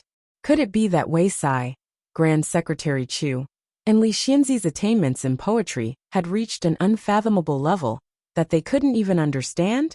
At this time, Zhao Xuan finally looked away. He put down his brush and walked back to the side of the third prince of the Qi kingdom. He said calmly, "I lost the first round." Hearing this, a eunuch immediately extinguished a long stick of incense. Of course, there was no time limit for this competition. Otherwise, the emperor and the officials wouldn't be able to wait for half a month to compose a poem. From the time they decided on the topic to the time they finished writing the 3 poems, it took them half an hour. Li Xianzi didn't think at all and started writing. so he didn't waste much time. On the other hand, Zhao Xiuwen's incense had been burning for a short while. What? Why? You clearly haven't written it yet. Hearing Zhao Xiuwen's words, the expressions of the envoys of the Qi kingdom changed drastically. After the young man from the Jing kingdom had composed that poem, they had thought that victory was in their grasp. Who would have thought that such a thing would happen? Zhao Xiuwen actually admitted defeat? In an instant, the few envoys looked at him with vigilance. Could it be that this person with the surname Zhao had been bribed by Jinghua? Or could it be that he was Jinghua's spy? In this round, the envoy of the Qi kingdom had lost in a baffling manner. The officials of the Jing kingdom had also won in a daze. He won just like that. Why? Even they had come up with a poem that could surpass Li Xianzi's. Although it took them a little longer to come up with a poem that could surpass Li Xianzi's, it didn't matter if they won another round. Why did this man from the Qi kingdom admit defeat? Was his poem really just a boast? Don't waste too much time in the first round. You did well. The third prince of the Qi kingdom finally withdrew his gaze and patted Zhao Xiuwen's shoulder as he spoke. Zhao Xiuwen nodded when he looked at the figure chatting and laughing with the young girl again. His expression finally became serious. First round, Li Xianzi wins. The Qi kingdom admitted defeat, so they didn't even need to judge this round. The eunuch immediately announced the result in a loud voice. Even when they heard the news that they had won, the officials still didn't understand why they had won. Wei Sai, what's going on? Yes, great scholar Chu. What's so special about this poem? Why don't you tell us? Though they had won, the officials felt even more tormented. Wei Sai and great scholar Chu immediately became the focus of attention. Great scholar Chu stroked his beard again and said with a smile, "My lords, please take a look at Li Xianzi's poem again." The crowd felt puzzled and looked at the poem again. The tide follows the dark waves of the snowy mountain, and the distant fishing boat catches the moonlight. The bridge faces the gate of the temple, and the path is small. The alley is the spring, and the stone ripples are clear. The distant green trees and the river are at dawn. The rosy sunset is clear. Looking at the clouds and water in the distance, the thousands of dots on the blue peak are light. But no matter how they looked at it, this poem, writing about the cold mountain temple, didn't seem to have anything special. This poem could barely describe the scene at dusk. If they thought about it carefully, it would be suspected of going off topic. Master Chu, don't keep us guessing, an official urged. Great scholar Chu shook his head and said, "My lords, why don't you try to read this poem backwards?" Read backwards? The officials were puzzled. How could a poem be read backwards? But an official read it out reflexively. The thousands of dots on the blue peak are light. The water is the edge of the clouds, and the water is the edge of the clouds, and the stone ripples are clear. Hiss this. He closed his mouth after reading one line, and his eyes seemed to pop out from his eye sockets. How can it be? How can it be done like this? This poem is actually a poem if you read it backwards. After being reminded by great scholar Chu, the officials had finally figured out the secret. The tide follows the dark waves of the snowy mountain, and the distant fishing boat catches the moonlight. The bridge faces the gate of the temple, and the path is small. The alley is the spring, and the stone ripples are clear. The distant green trees, and the river is at dawn. The rosy sunset is clear. The distant green trees, and the water is the edge of the clouds, and the stone ripples are clear. The thousands of dots on the blue peak are light. The water is the edge of the clouds, and the stone ripples are clear. The clear sunset is red. The trees are the edge of the clouds, and the stone ripples are clear. The alley is the spring, and the stone ripples are clear. The small path faces the bridge of the Pine Gate Temple. The fishing boat under the bright moon is far away. The snowy waves follow the tide in the dark. This poem was an excellent poem regardless of whether it was read forward or backward. When the two were combined, the meaning was naturally different. Not only could it be read forward, but it could also be read backward. Moreover, it was still neat and appropriate. It could be seen that Li Xianzi's writing skills had reached the pinnacle in terms of choosing words and constructing sentences. If it was read forward, it could be said that it was the moonlit night scene, and the river was at dawn. If it was read backward, It could be said that it was read from dawn to the fishing boat singing in the evening. The crowd could even imagine the two scenes at the cold mountain temple outside the city. Could a poem be written this way? They finally understood what great scholar Chu meant when he said it was an eye-opener.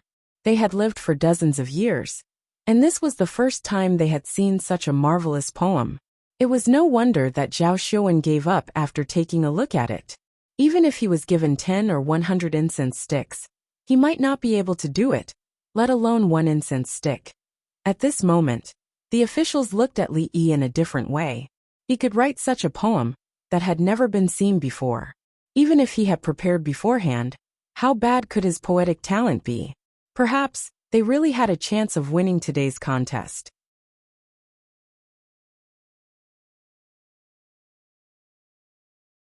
Chapter 468. Su Shi's Jinshan Temple was a masterpiece among palindromic poems. Although it was not as well known as most of his poems, it still had a high status in the professional field. The development of poetry in this world was far inferior to that of the world Li Yi was familiar with. Because of the uniqueness of this poem, the shock it caused was even greater than those top works. It did not express emotion or ambition. It was purely to show off. Bite me if you don't like it? Zhao Xuan saw this, so he simply admitted defeat to avoid wasting time. Of course, he could write a poem that did not lose to it, but to write a poem that could be read vertically and vertically, with a good artistic conception, was not something that could be completed in a short period of time. In fact, he was not even sure if he could write it.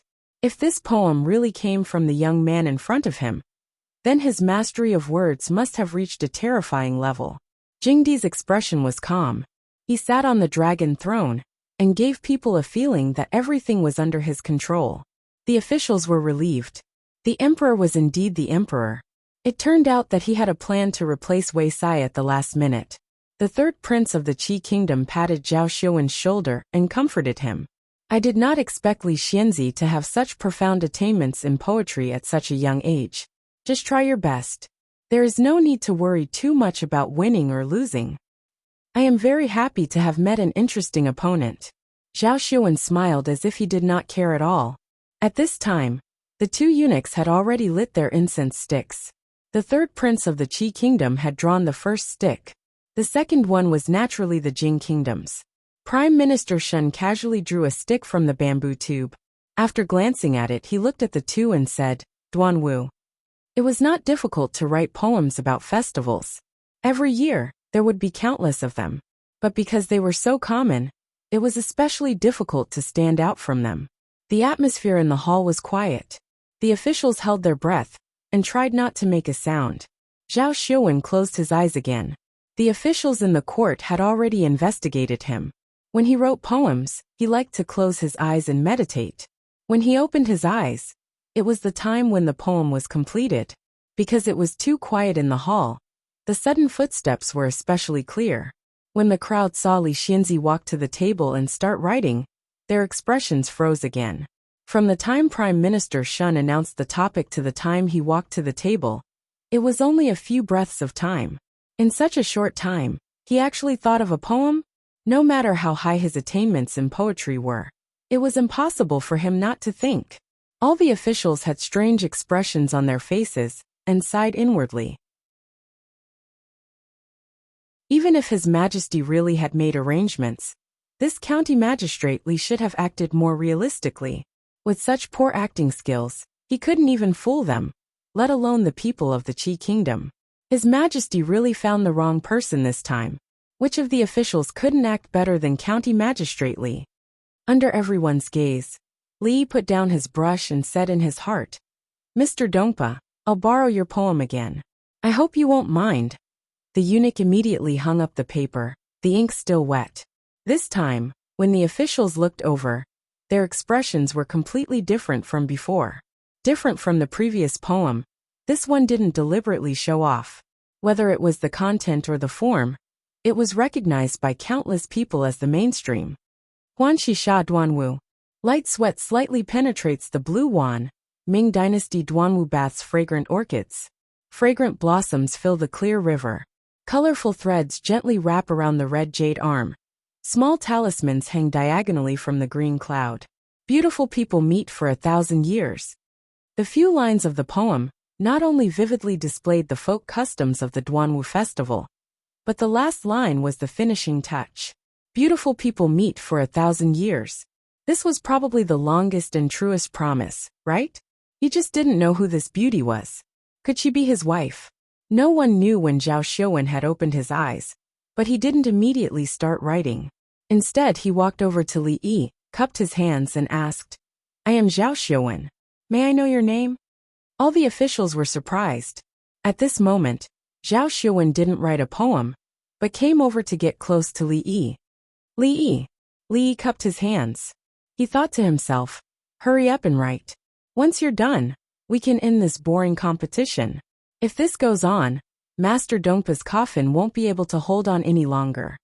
As expected, Li Xianzi Li Yi. I should have known. Zhao Xiuwen didn't look surprised at all. He sighed and took out a thin book from his sleeve. He said, "I originally thought that among the younger generation, no one could compare to me in poetry. It wasn't until I passed by Qing'an Prefecture and bought this Mingyu collection that I realized how foolish I was. Ever since then, I have often read Brother Li's poems, and my emotions have been stirred up. I can't sleep at night. I think a true immortal of poetry is nothing more than this. I've always wanted to be friends with Brother Li, but I've never been able to do so. I didn't think I'd meet you at such an occasion. Fate really does make fools of people." Zhao Xiuwen's words left all the officials speechless. Even though Zhao Xiuwen was from Qi, all the officials recognized his poetic talent. He had defeated Wang Zhong, the poetry demon. Many scholars of the Jing Kingdom had been defeated by him. But such a person had described himself as a frog in a well. How much praise was this for Li Xianzi? Every word he said was praising Li Xianzi, and was not stingy with his choice of words. The meaning behind his words was that he had admitted defeat in this competition. In this case, the Jing Kingdom had lost one round and won another. Although it was a draw, it had given them a chance to catch their breath. This was extremely important. "I'm not as good as you," Zhao Xiuwen said seriously as he looked at Li Yi. The Qi Kingdom's ambassadors' faces darkened. One of them was about to speak, but the third prince glared at him, and he swallowed his words. Li Yi was also surprised. Zhao Xiuwen had said such words in front of the Qi Kingdom's ambassadors and the officials of the Jing Kingdom. This was beyond his expectations. Had he met a fan, he had to admit that regardless of whether it was the third prince of the Qi Kingdom or the person in front of him, even if they were from different camps, it was difficult for him to feel any ill will towards them. "Thank you for letting me win." Li Yi cupped his hands again. The Qi Kingdom's third prince nodded his head at Li Yi. Then he lifted his head and said, "Your Majesty, we have lost this competition." From the beginning to the end, he had not asked a single question of Zhao Xiuwen. As the Qi Kingdom's third prince's words fell, there was an immediate uproar in the court. No one had expected that this competition of poetry would have such an outcome. There was no judgment, no debate. Li Xianzi was direct and efficient. Zhao Xiuwen had admitted defeat twice, and won so easily. At a time when the people of the Jing Kingdom were in low spirits, this victory was undoubtedly an uplifting event. The imperial court's reputation had been restored. Not long after, the officials walked out of the main hall. At the same time, news spread from the palace gates.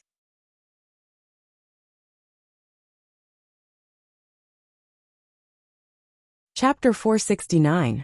Li Yi, the Prince of Chang'an County, had always been a special figure in the imperial court. He was highly favored by the emperor. He was skilled in mathematics, Buddhism, and medicine. The divine punishment that he offered caused the Jing Kingdom to no longer be weak in terms of military strength. When faced with the powerful Qi Kingdom, they also had the ability to fight back. But at the same time, he was the first to beat a prince in the imperial palace in front of all the officials, disregarding the rules of etiquette. All along, the officials in the imperial court had different opinions about him. But this time, even the officials who were close to the king of Shu had to praise him sincerely. Well done! Because the significance of this contest had already surpassed the contest itself. After several defeats, The prestige of the imperial court among the people had dropped significantly. If the imperial court were to lose 2 battles in a row in this kind of competition between countries, it was likely that the people of the world would be utterly disappointed in the emperor and the imperial court. This was also the objective that the people of Qi Kingdom wanted to achieve. Now Li Xianzi had slapped away their conspiracy with a resounding slap. Weren't the people of the Qi Kingdom good at writing poems? Now, even he admitted that he was far inferior to Li Xianzi. When he left, he even shamelessly asked the emperor for one of Li Xianzi's original poems. Who would dare to say that the Jing Kingdom was weak in the future? Outside the imperial palace, many people had been waiting in the distance since dawn. There were old and young people, men and women, but most of them were young. Confucian scholars made up the majority. There were students from the capital, and there were also people who had come from the neighboring counties. This was because what was going on in the imperial palace today was not only a competition between 2 people, but also a competition between countries. It was closely related to each and every one of them. They had lost a contest yesterday, so today's contest was particularly important. Most of them looked solemn and didn't talk. Occasionally, they glanced in the direction of the gate of the palace. After the contest, the news would definitely pass through here, so they would be the first to know. They didn't know how long they had waited. At a certain moment, a heavy sound finally came from the front. The guards at the gate of the palace opened the gate, and all the officials came out. They were in groups of 3 to 5, talking and laughing. They looked very relaxed. When the people who were waiting nearby saw this scene, they were slightly startled. Then, as if they realized something, a trace of joy quickly appeared on their faces. Not long after, a few fast horses galloped out from the edge of the crowd. The news that the Jing Kingdom won the second round of the competition spread in all directions. How did the 2 of you get to know the 3rd prince of the Qi Kingdom? Emingzu asked as she looked at Li Yi and Li Xian without moving her chopsticks. Li Xian was a little depressed and said, "How would we know that the guy we met in the Jadeite courtyard was the 3rd prince of the Qi Kingdom? I thought he was a nice guy." Princess Shaning took a big bite of rice. She raised her head, and a grain of rice stuck to the corner of her mouth. She asked curiously, "What kind of place is Jade Courtyard? Is it fun? Take me with you next time." Prince Jean Li Han didn't care about this. It was not easy to get a chance to eat with them. If he didn't seize the time to eat more, he didn't know when he would have the chance to eat again. Li Yi remembered that he had said to Rui that he would go back for dinner in the morning. It seemed that he would have to wait until the afternoon. He put some food in little Yongming's bowl and looked at Emingzu and said, "That's the 3rd prince of the Qi Kingdom. Why did he come to the capital?" Emingzu shook her head and said, "Although the 3rd prince of the Qi Kingdom is the 3rd prince, he is the most capable one among all the princes of the Qi Kingdom. He is deeply trusted by the king of the Qi Kingdom and has a high prestige in the hearts of the people of the Qi Kingdom.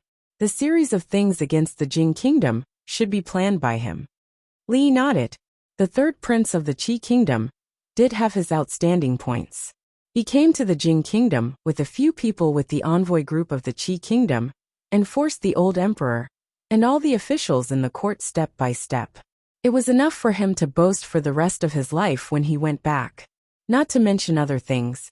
If Li Han hadn't been lazy and read all the contents of the booklet, the old emperor and the officials would have jumped into the big pit they had dug. Thousands of years later, when middle school textbooks talked about the equal ratio of numbers, this would be an interesting example. The name of the old emperor would definitely be more famous than that of the founding emperor of the Jing Kingdom. Of course, the most terrifying thing about the 3rd prince was not this. Obviously, they were enemies, but Li Yi didn't feel much hatred or hostility toward him.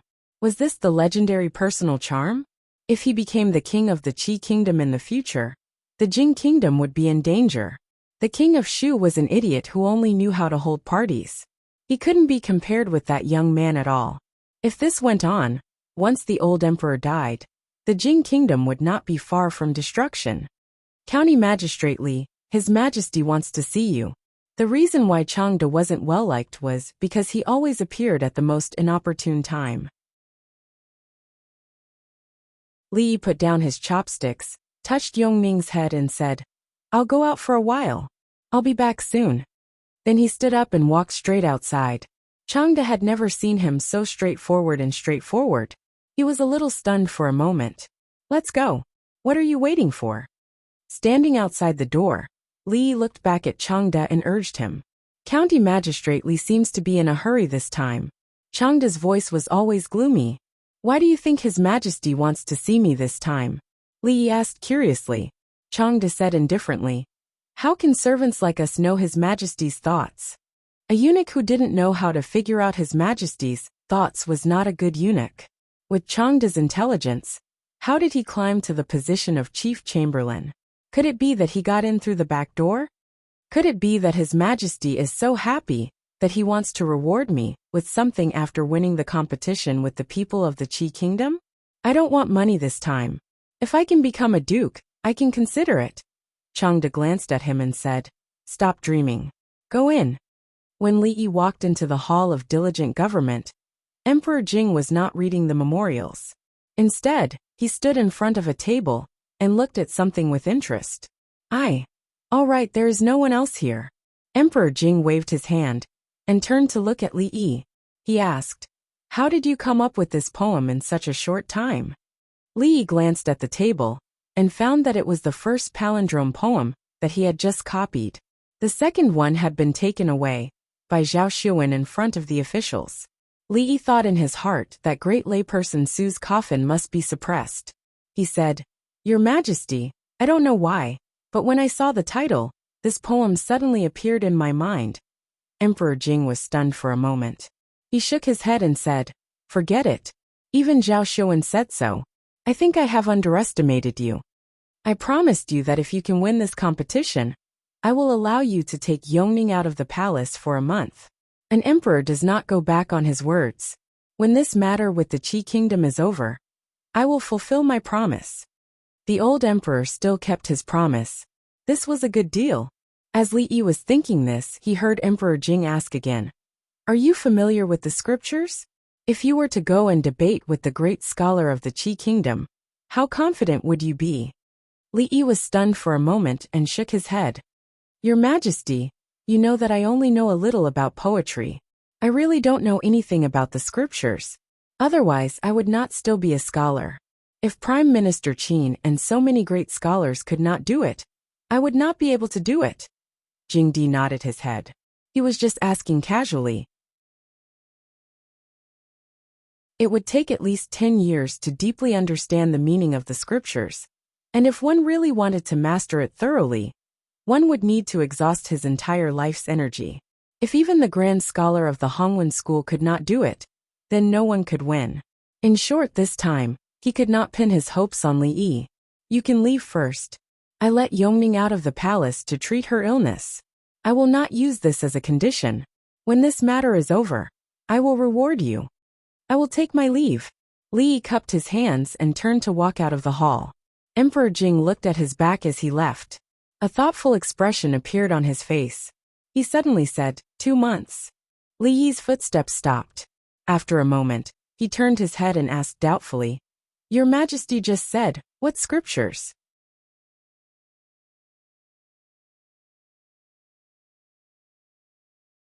Chapter 470. The so-called debate of the classics is to use the scriptures as the topic. 2 people ask questions and 1 answers. The questions are all from the Confucian classics, and the person being asked has to explain the meaning within. These classics include, but are not limited to, the 13 classics. When Prime Minister Qin was young, he was famous in the capital city for his debate of the classics, but he was not as good as the great scholar of the Qi Kingdom. If you want to win, not only do you need to memorize the meaning of these classics, you also need to have your own understanding. Really 2 months? Li asked again with some uncertainty. An emperor does not joke. Jing Emperor nodded with a faint smile. Li touched his nose and pretended to be enlightened. "Your Majesty, I suddenly remembered that I seem to know a little about classics. You have to think about it carefully. Those classics are enough to fill half a room. The great scholar of the Qi Kingdom has been studying classics all his life. Even the grand scholar of the Hongwen school may not be able to beat him in classics. If you lose, I will not punish you. I will allow you to take Yongning out of the palace. Just pretend that I never said anything. Li Yi secretly despised Jing Emperor. Just now he said that an emperor does not joke. In the blink of an eye, he wanted to go back on his words. If it were not for his identity, he would have spat at him with contempt. Rest assured, Your Majesty, it happens that I have some confidence in classics. Li Yi looked at Jing Emperor and said with a smile. Jing Emperor's face finally showed a trace of seriousness. Are you serious? 2 months. Your Majesty is also serious? Li Yi said again. Since it was a deal, he had to confirm the chips again and again. Jing Emperor thought for a moment and nodded. Tomorrow morning, I will send someone to pick you up. If you can win for me again, I will raise your title by 1 level. You will become a county uncle at the age of 20. I am afraid that the capital will be shocked. What do you think? I will go back to prepare. The title of nobility was not important. Even if he were to be promoted 1 rank higher, he would only be a county earl. It was far from being comparable to a duke. Li Yi cupped his fists and prepared to leave. After taking 2 steps, he seemed to have thought of something and turned back. What other requests do you have? Jing Di looked at him and asked. I don't have any request. Li Yi's expression was a little puzzled. He looked at Emperor Jing and asked. I just want to ask Your Majesty, what are the 13 scriptures? Was I too hasty this time? Li Yi had been gone for a while. Jing Di rubbed his eyebrows and asked with some doubt. Your Majesty, can you allow this old servant to say something? Changda, who was usually silent in front of Emperor Jing, suddenly said. Emperor Jing waved his hand and said, You don't have to be so polite between us. Changda thought for a while and said, Your Majesty, do you think that County Magistrate Li will agree to something that he has no confidence in? Emperor Jing was stunned for a moment. He shook his head and said, From the moment I began to pay attention to him until now, except for the incident where he beat the king of Shu, which surprised me, he has always been calm in doing things. He would not easily take risks if he was not 100% sure. In that case, Your Majesty doesn't have to worry, Changda said with a smile. Jingdi thought for a while and smiled. He nodded and said, I was thinking too much.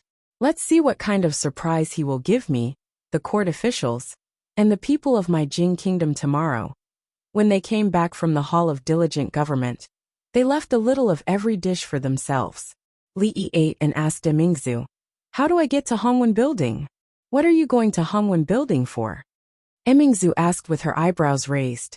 Hongwen Building was the National Library. Most of the people in the building were old scholars who managed and corrected books. In her opinion, Li Yi did not look like a person who liked to read.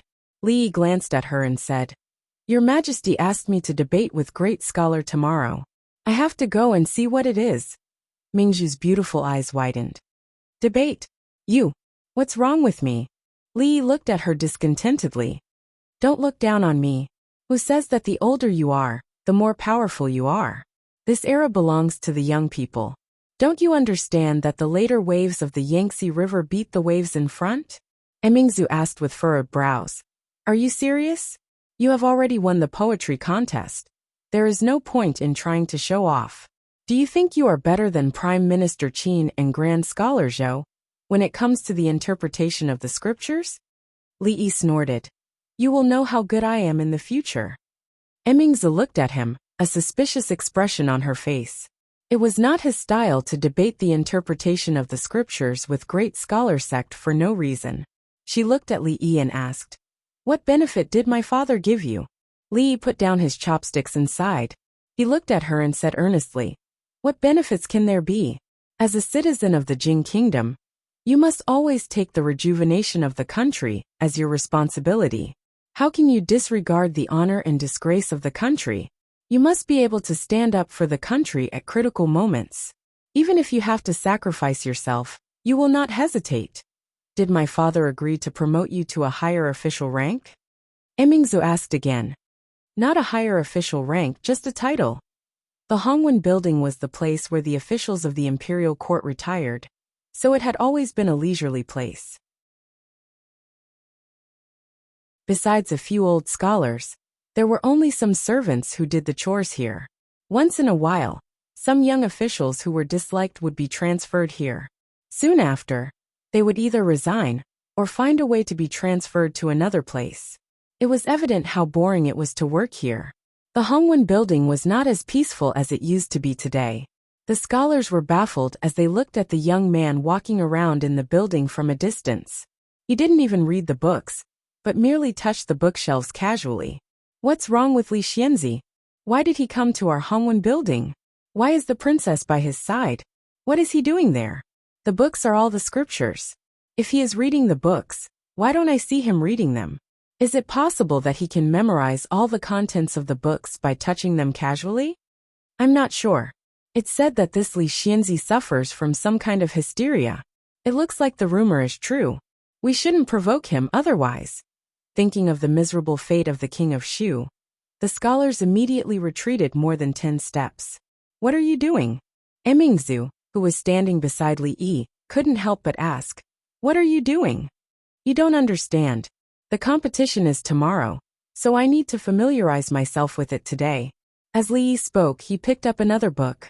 At the same time, a book appeared out of thin air on the bookshelf in his mind. Li Yi put down the book and picked up another one. Familiarize, familiarize. Li Mingzhu looked at him and shook her head helplessly. No matter when or where, he always did things out of the blue, and no one could guess what he was thinking. However, looking at his appearance, it seemed that he was already confident of winning the competition tomorrow. Emingzi shook her head and didn't think too much about it. Thinking that he wouldn't finish in a short while, she simply walked out of the hall and waited. The Hongwen building was unusually quiet. Only a few footsteps could be heard from time to time. However, outside the imperial palace, the people in the capital city were already boiling because of a certain piece of news. Li Xianzi had defeated the Qi kingdom in the poetry competition today and won back some ground for the Jing kingdom, which made the people in the capital city heave a sigh of relief. The 2 poems he composed in the Golden Hall had already been posted. When the palindrome poems, which could be read vertically and backwards, were published, it not only blinded the eyes of countless people, but also made countless scholars exclaim in admiration. It turned out that poems could be composed in this way. In addition, some gossip that people took delight in came out from various brothels in the capital city. For example, Zhao Xiuwen of the kingdom of Qi, who was known as the best poet in 1,000 years, did not even manage to compose a poem today. The moment he saw Li Xianzi's poem, he immediately admitted defeat and admitted that he was ashamed of his inferiority. He even asked for Li Xianzi's poem manuscript back. Of course, some people also revealed that Zhao Xiuwen was actually one of the admirers of Li Xianzi's poems. He carried Li Xianzi's poetry collection with him and could only fall asleep after reading Li Xianzi's poems several times at night. For the people in the capital city, what could be more satisfying than winning today's competition? Of course there was. That was, they not only had to win, but they had to win beautifully. They had to win so that the people of the Qi kingdom would be convinced. And Li Xianzi had achieved this. On this day, the haze and worry on the faces of the people in the capital city was swept away. There was no longer any depression in their hearts. On this day, the brothels in the capital city were almost full. Scholars and scholars recited poems and tried their best to release their passion. On this day, countless girls in the boudoir were holding a copy of the collection of the Bright Moon. They copied the latest poem, the Duanwu of the Huanxi Sha, and their faces were flushed as they recited the words "Beauty meets for 1,000 years." On this day, Li Yi, the county magistrate of Chang'an, became famous in the capital city.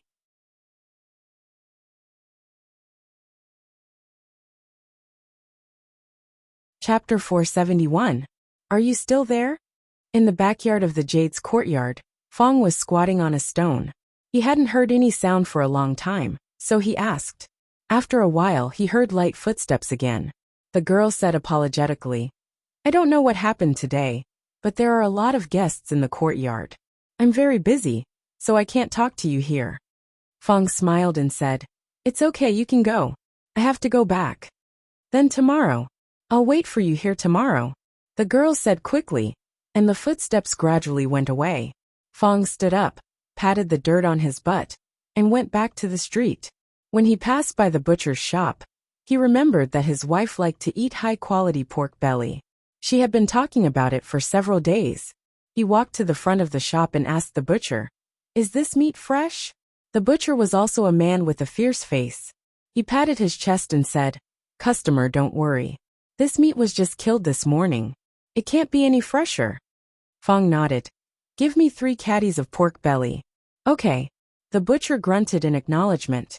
He used a boning knife to cut the meat a couple of times, and then wrapped the meat with a lotus leaf and tied a rope. He said with a smile, "3 caddies, 6 tails. Dear customer, please take it. I'll take a small change and count it as a silver coin." Naturally, old Fong was not short of money. In fact, although it was difficult to buy a big house in the capital, he had saved a lot of money during this period of time. He could marry 10 wives and still have a lot of money left. He could be considered a wealthy family. However, when he touched his waist, he realized that he had left in a hurry this morning and did not bring a single coin with him. The butcher saw this and guessed that he didn't bring money. He smiled and said, "Customer, did you forget to bring money? It's okay. You can take the meat first. You can pay for it next time." Fong smiled and asked, "Aren't you afraid that I'll go back on my words?" The butcher laughed and said, "That won't do. You come here every day, and I don't think you're that kind of person. Besides, I'm in a good mood today. If you really want to renege on your debt, I'll give this meat to you. You're just a butcher. What's there to be happy about? Is your wife pregnant?" Old Fong took the meat and didn't refuse. He casually asked, "Alas, I still haven't gotten my wife." The butcher sighed, and then thought of something else. Suddenly, a smile appeared on his face, and he said, "But if you want to talk about this happy event, the whole capital is talking about it, and you don't even know about it. I'll have to tell you about it. Moreover, the people of the Qi Kingdom are extremely arrogant. They've been looking for trouble everywhere in the capital city. This time, they've even gone so far as to cause a ruckus in the imperial court." A moment later, Fong was shocked. "Isn't Li Xianzi referring to my son-in-law? In the morning, I saw my son-in-law go to the imperial palace, but I didn't expect him to do such a big thing. Even the butcher on the street knows about my son-in-law's deeds?" After taking the meat and leaving, Fong didn't go home directly. There was a brothel nearby, and he planned to borrow some money from an acquaintance to pay for the meat. "Master, please slow down." Outside a brothel somewhere in the capital city, a pale-faced, frail middle-aged man was supported by a servant into the brothel. "Master, let's go back. Those people. The servant opened his mouth with a troubled expression, but was interrupted by the middle-aged man with a wave of his hand. "Don't worry. I can still bear this little curse." The middle-aged man's voice was a little hoarse, but his tone was unusually firm. Behind them, a man carrying meat walked into the brothel. He looked back and said, "Your body is so weak. Why did you come to the brothel instead of resting at home?" The servant in green was about to say something, but the man turned around and left after saying that. The master and the servant walked into the brothel and found a secluded place to sit down. As soon as they sat down, they heard several people talking around them. "This Li Xianzi has really made our Jing Kingdom proud. Yes, this time, let's see how arrogant the people of the Qi Kingdom can be. Say, if Deputy Ma won yesterday, we won't have to play anymore. It's all that Ma guy's fault. He's not good at chess, but he insisted on being a hero." Hearing these comments, the servant in green was indignant. The middle-aged man's face was a little gloomy, but he didn't say anything. At this moment, there was a sudden uproar in the crowd. The master and the servant looked up and saw an old man sitting on the table in front of them. "Hey, old Zheng, let's not talk about anything else today. Tell us how Li Xianzi won against the people of the Qi Kingdom." Yes, that's it. The storytellers in the brothel not only told stories, but also talked about current affairs and court politics. After all, people in Jianghu and among the common people were all the people of the Jing Kingdom, so they also had to care about the affairs of the court. In addition to gossip, there were many things that were closely related to them. The old man on the table smiled and pressed his hand down. Immediately, the noise below disappeared. Then he said, I believe everyone is very interested in the story of Li Xianzi's victory against the people of the Qi Kingdom. Naturally, I'd like to talk about it. But before that, I'd like to talk about the match yesterday. The pale-faced middle-aged man raised his head slightly. After a moment of silence, the audience immediately became noisy. A loss is a loss. There's nothing to say. Just talk about Li Xianzi. Why did you mention that Ma guy? That's right. Tell us about the match this morning. We can't wait. The middle-aged man involuntarily clenched his fists, and his face became even paler. The old man on the table raised his hand again to stop the crowd. He said, Of course we have to talk about the incident of Li Xianzi. But there's a hidden story about yesterday's incident. Lord Ma was wronged for no reason, and was reviled by the people of the capital city. I won't be happy if I don't talk about it. Hearing this, the servant in green was stunned. The middle-aged man suddenly raised his head and looked at the old man on the table. Hidden story? Hearing this, the crowd was also surprised. Obviously, it was the first time they had heard of it. What hidden story? Did the people of the Qi Kingdom play tricks in yesterday's match? Tell us, tell us. Amidst the urging of the crowd, the old man slowly said, Everyone thinks that Deputy Ma lost to the nameless old man of the Qi Kingdom, but they don't know that the nameless old man is known as the chess soul. He's the true #1 chess player of the Qi Kingdom. This time, he hit his name to deal a heavy blow to the morale of the Jing Kingdom. Even the chess saint Bai Yu was defeated by him. Who else could win? But since the people of the Qi Kingdom have issued a challenge, if no one steps forward, doesn't it mean that the Jing Kingdom has no one capable? Deputy Ma knew that he might not be able to win, but he still stepped forward at this time. Doesn't he know what kind of infamy he'll have to bear if he loses? But he still stepped forward, because if even he cowers at the back, there's really no hope of winning this match. It's not terrible to lose. We'll win it back eventually. But if no one in the entire capital city takes up the challenge, how will the people of the Qi Kingdom mock our Jing Kingdom? The old man spoke with fervor and assurance. The brothel was extremely quiet. The green-clothed servant's face was filled with joy. The middle-aged man's face was abnormally rosy, and his hands were trembling slightly. Everyone's expressions changed from doubt to astonishment, and then to anger. Many of them even had expressions of deep shame on their faces. What? Is that true? That old man is actually so powerful. I thought he was just an ordinary old man. Yeah, if no one steps forward, I'm afraid we'll be even more ridiculed. We've wronged Deputy Ma. Damn it, the people of the Qi Kingdom are so shameless. If that's the case, Deputy Ma, sigh, I shouldn't have scolded him. No one doubted the authenticity of the old man's words. After all, although the brothel had opened not long ago, not only did it have exciting stories and plays, it had never made a big fuss about important matters. It was unlike other brothels that relied on making money by flaunting all kinds of untrue information. It could be considered a brothel with a conscience. After that, thinking about how they had scolded Deputy Ma for the past 2 days, the crowd naturally felt apologetic towards him. When this matter began to spread throughout the capital city, the crowd also learned of the truth of this matter through countless channels. The people of the capital city gathered in groups in front of the Ma mansion to apologize. The winds in the streets changed abruptly. Within a day, Deputy Ma turned from a national sinner to a national hero. The legendary story of Deputy Ma's fearless attitude towards power and admonishing the people to death was also widely spread in various brothels. Countless young imperial censors began to view Deputy Ma as their life idol. Of course, this was all a story for another time. At this moment, on a spacious street somewhere in the capital city, a middle-aged man's face was flushed with excitement. He rejected the servant's support and listened to the idle chatter of a few people on the street. The smile on his face grew wider. Justice is in the hearts of the people. What a good justice is in the hearts of the people. Recalling the words of the old man in the brothel, the middle-aged man stroked his chest and laughed heartily. Even the lowly actors are worried about the suffering of the country. The imperial censors in the court should often come to these places. This way, they can absorb the public's opinion. As the imperial censor muttered these things in a low voice, in a brothel, a few storytellers sat on two sides of a long table. At the head of the table, Old Sun slowly said, "Storytelling is not only about telling stories. We need to live up to our conscience. We can't follow the crowd and be influenced by rumors. The more it is at this time, the more we need to spread the truth.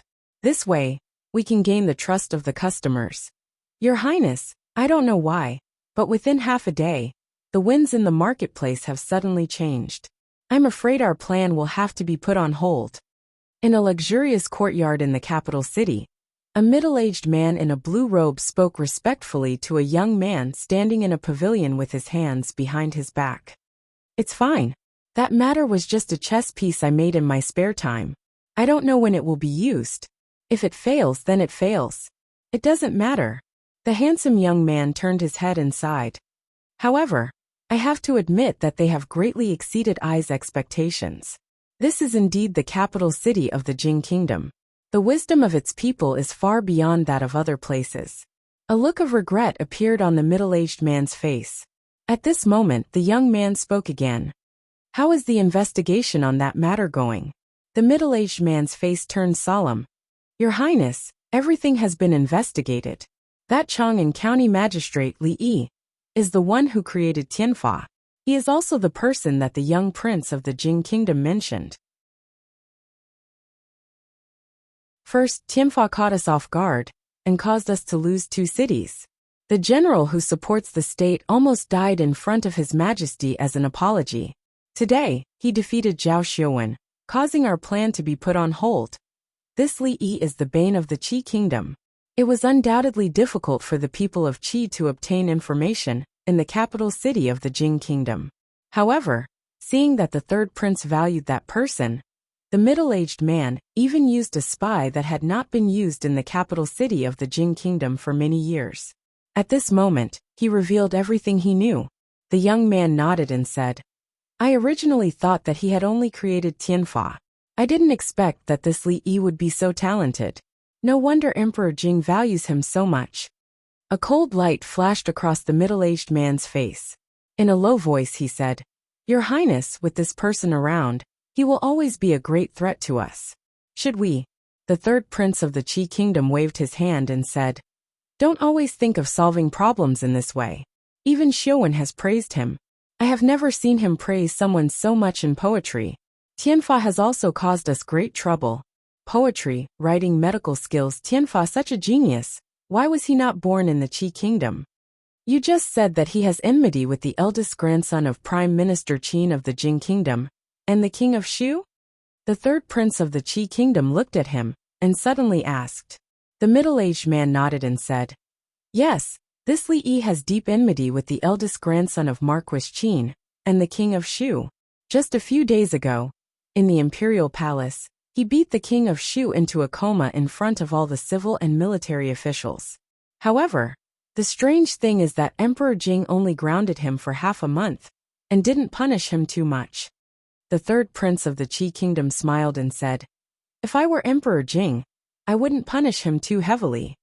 He walked out of the pavilion and paced slowly in the courtyard as he murmured, "Although the King of Shu has no talent, he is the one who is most likely to inherit the throne among all the princes. Obviously, he can't let go of this enmity easily. Prime Minister Qin is a powerful person, and wholeheartedly supports the King of Shu to ascend the throne. In the future, the Qin family will become the backbone of the new dynasty. At that time, Li Yi's position in the imperial court will be somewhat subtle. However, this is not necessarily bad news for us." As soon as the young man finished speaking, his face suddenly changed slightly. With a shake of his body, he immediately moved a few feet to the side.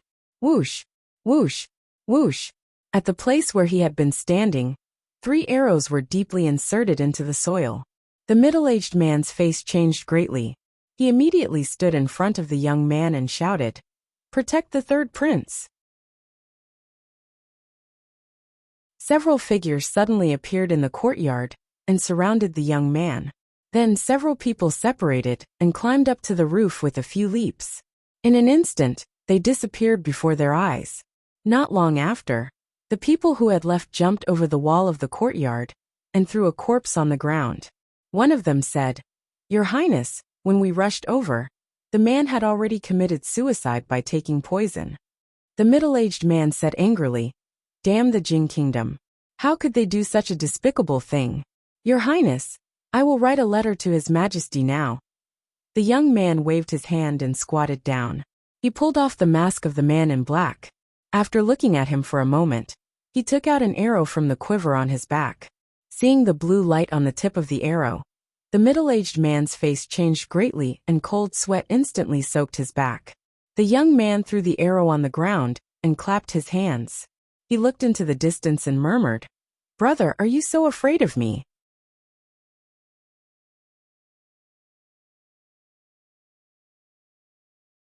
Chapter 472. Li spent the whole afternoon in Hongwen Library. He didn't care if it was the 4 books and 5 classics, or the 13 classics. As long as it was a book related to the meaning of the scriptures, he moved it all into his library. The Confucian school in this world was similar to the one he was familiar with, but there were some differences. However, the books in the library could definitely be used, so Li decided to familiarize himself with all of them.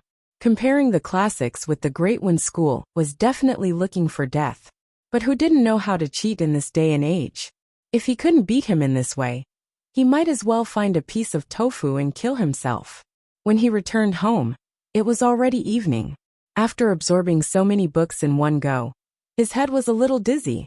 After talking with Rui for a while, he felt abnormally sleepy. He only ate a little bit of dinner and went back to his room to sleep. "What's wrong with the son-in-law?" Xiao Huan went into the room to take a look, then came out and murmured in confusion. Not long after, Mississippi Lu also came in with a tired face. The servant girl went up to her and asked, "Second miss, have you eaten?" Mississippi Lu waved her hand, as if she didn't want to talk, and went straight back to her room. The servant girl's expression was a little strange. She didn't know what the son-in-law and second miss went out to do today. Why did they look so tired? When he walked out of the small courtyard, he saw a few maids gathered together and whispered something. They seemed to be very excited. "I went shopping in the city today. Guess what news I heard?" "What? Don't keep us in suspense, tell us quickly." "It's about our Lord Jew. The whole capital is talking about it." Looking at the servant girl's exaggerated gestures, Xiao Huan curiously moved closer. It was a very happy thing to wake up after a good night's sleep, especially after being extremely sleepy. After sleeping for 10 to 12 hours, the first thing he saw when he opened his eyes was the first ray of sunlight shining in from outside the window. His gentle, virtuous and generous wife stood by the bed and handed him a warm towel. Of course, this was just Li Yi's imagination. The first thing he saw when he opened his eyes was an old face covered with wrinkles. The old man stood by the bed like a criminal and stared at him with a pair of cold eyes. He didn't feel happy, but the effect was pretty good. "Chief Steward Chong." Li almost jumped out of bed. After he came back to his senses, his face was full of anger as he squeezed out these words from between his teeth. Changde looked at him and said lightly, "County Li has woken up. This saves me the trouble of calling you." After washing up, Li threw the towel into the basin. He pulled Rui's hand seriously and said, "In the future, don't let that old guy in this room again. If he barges in, break his legs. I'll take responsibility if anything happens." "Got it. Just don't let him in next time." Rui picked up the towel with a smile. After wringing it dry, she wiped his face and said, "That old man's leg is not so easy to break. Let's go." Li turned his head around and said this to Changde coldly, and then headed for the outside of the room. This time he had to suggest to the old emperor that he should replace him with someone else. As the chief steward of the royal servants, Old Man Chong had nothing to do all day. Was he worthy of the monthly salary? Grand Scholar Zhou, it's up to you today. Today is the last round of the written examination. We are waiting to congratulate Grand Scholar Zhou. So what if he is the Grand Master of the literature sect? Grand Scholar Zhou has been studying the meaning of the scriptures all his life, so he won't necessarily lose to him. Outside the political hall, A few officials surrounded the Grand Scholar Zhou before the start of the tournament, even though the people of Qi State hadn't arrived yet. The Grand Scholar Zhou had a bitter expression on his face. He had learned the news that County Li would represent him in the competition of the scriptures the day before. He didn't know why the emperor made such a decision. It was true that County Li was talented in poetry, but the content of the scriptures was different. How could a young man in his early 20s compete with the Grand Master of Literature of the Qi Kingdom, who was over 60 years old and had studied the scriptures all his life? Yet, he saw County Li stay in the Hongwen Library for a long time and read through all the scriptures. But would he be able to memorize all the scriptures by doing so? No matter what, this was the arrangement of the emperor.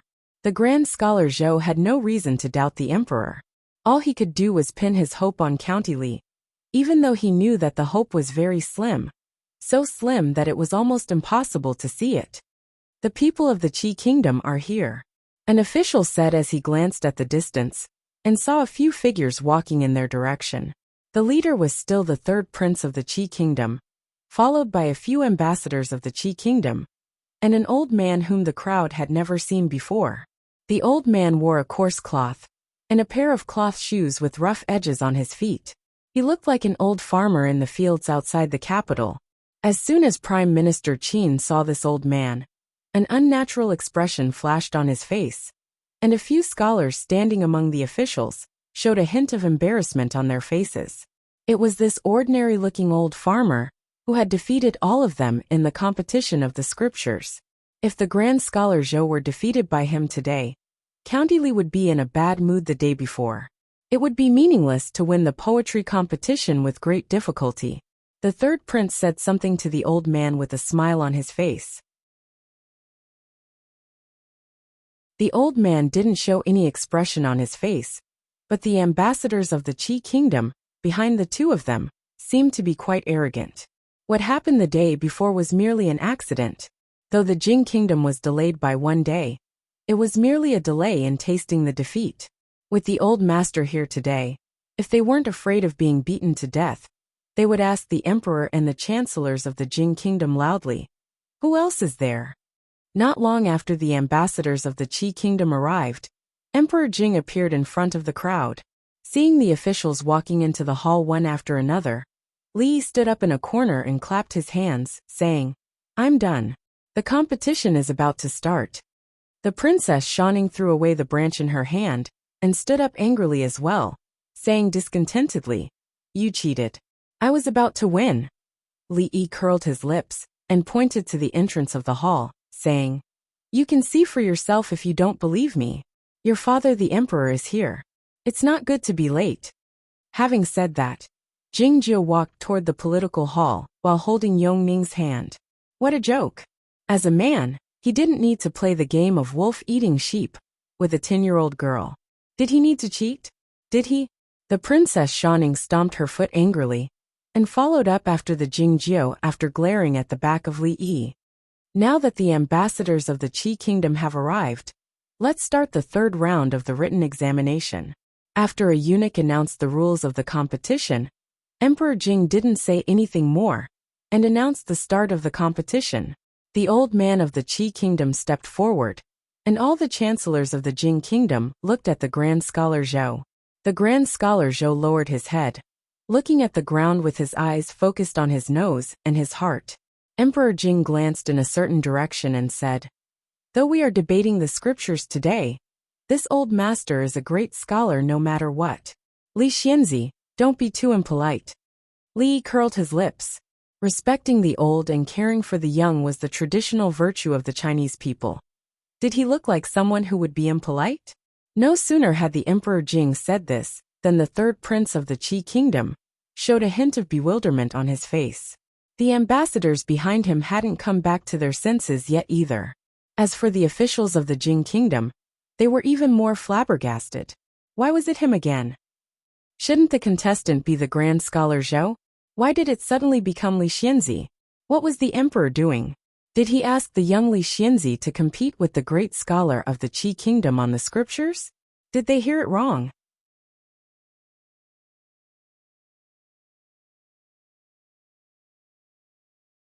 Chapter 473. Seeing the young man walking out from the crowd, the old man of the Qi kingdom finally showed a hint of emotion on his calm face. With furrowed brows, he lifted his head to look at Jing Emperor and asked, "Your Majesty, are you sure that you want this person to represent the Jing kingdom and debate the scriptures with me?" The ambassadors of the Qi kingdom also showed dissatisfaction on their faces. Old Master Meng had an honorable status. In the Qi kingdom, even the emperor had to treat him with great respect. In their eyes, even the great scholars of the Jing kingdom were far inferior to Old Master Meng. The Jing kingdom had sent out such a young man for such an important contest. Wasn't this a disgrace to Old Master Meng's status? An emperor never goes back on his words. Since I have said that I will let Li Xianzi fight, I won't go back on my word. Jing Emperor waved his hand and said, "Don't worry, old master. Our Jing kingdom will accept the outcome of this contest." Upon hearing this, the ambassador of the Qi kingdom spat in his mind. "Win or lose? Do you have any chance of winning? Your Majesty, please think twice." "Yes, Your Majesty, you can't do this. Li Xianzi is still too young. Let Grand Scholar Zhou fight." The officials all tried to dissuade Jing Emperor, ignoring the fact that the ambassador of the Qi kingdom was still present. Even though Li Xianzi had defeated the genius of the Qi kingdom in poetry the day before, the contest today was about the scriptures. It was a contest of real talent and knowledge, so they couldn't play any tricks. "Don't say anything more, my officials. I have made up my mind." Jing Emperor broke all the officials' illusions. Leaning against the pillars lazily, the old generals couldn't help but twitch their lips when they saw the anxious officials. His Majesty had never disappointed the officials. Since he thought Li Xianzi could win, why couldn't he win?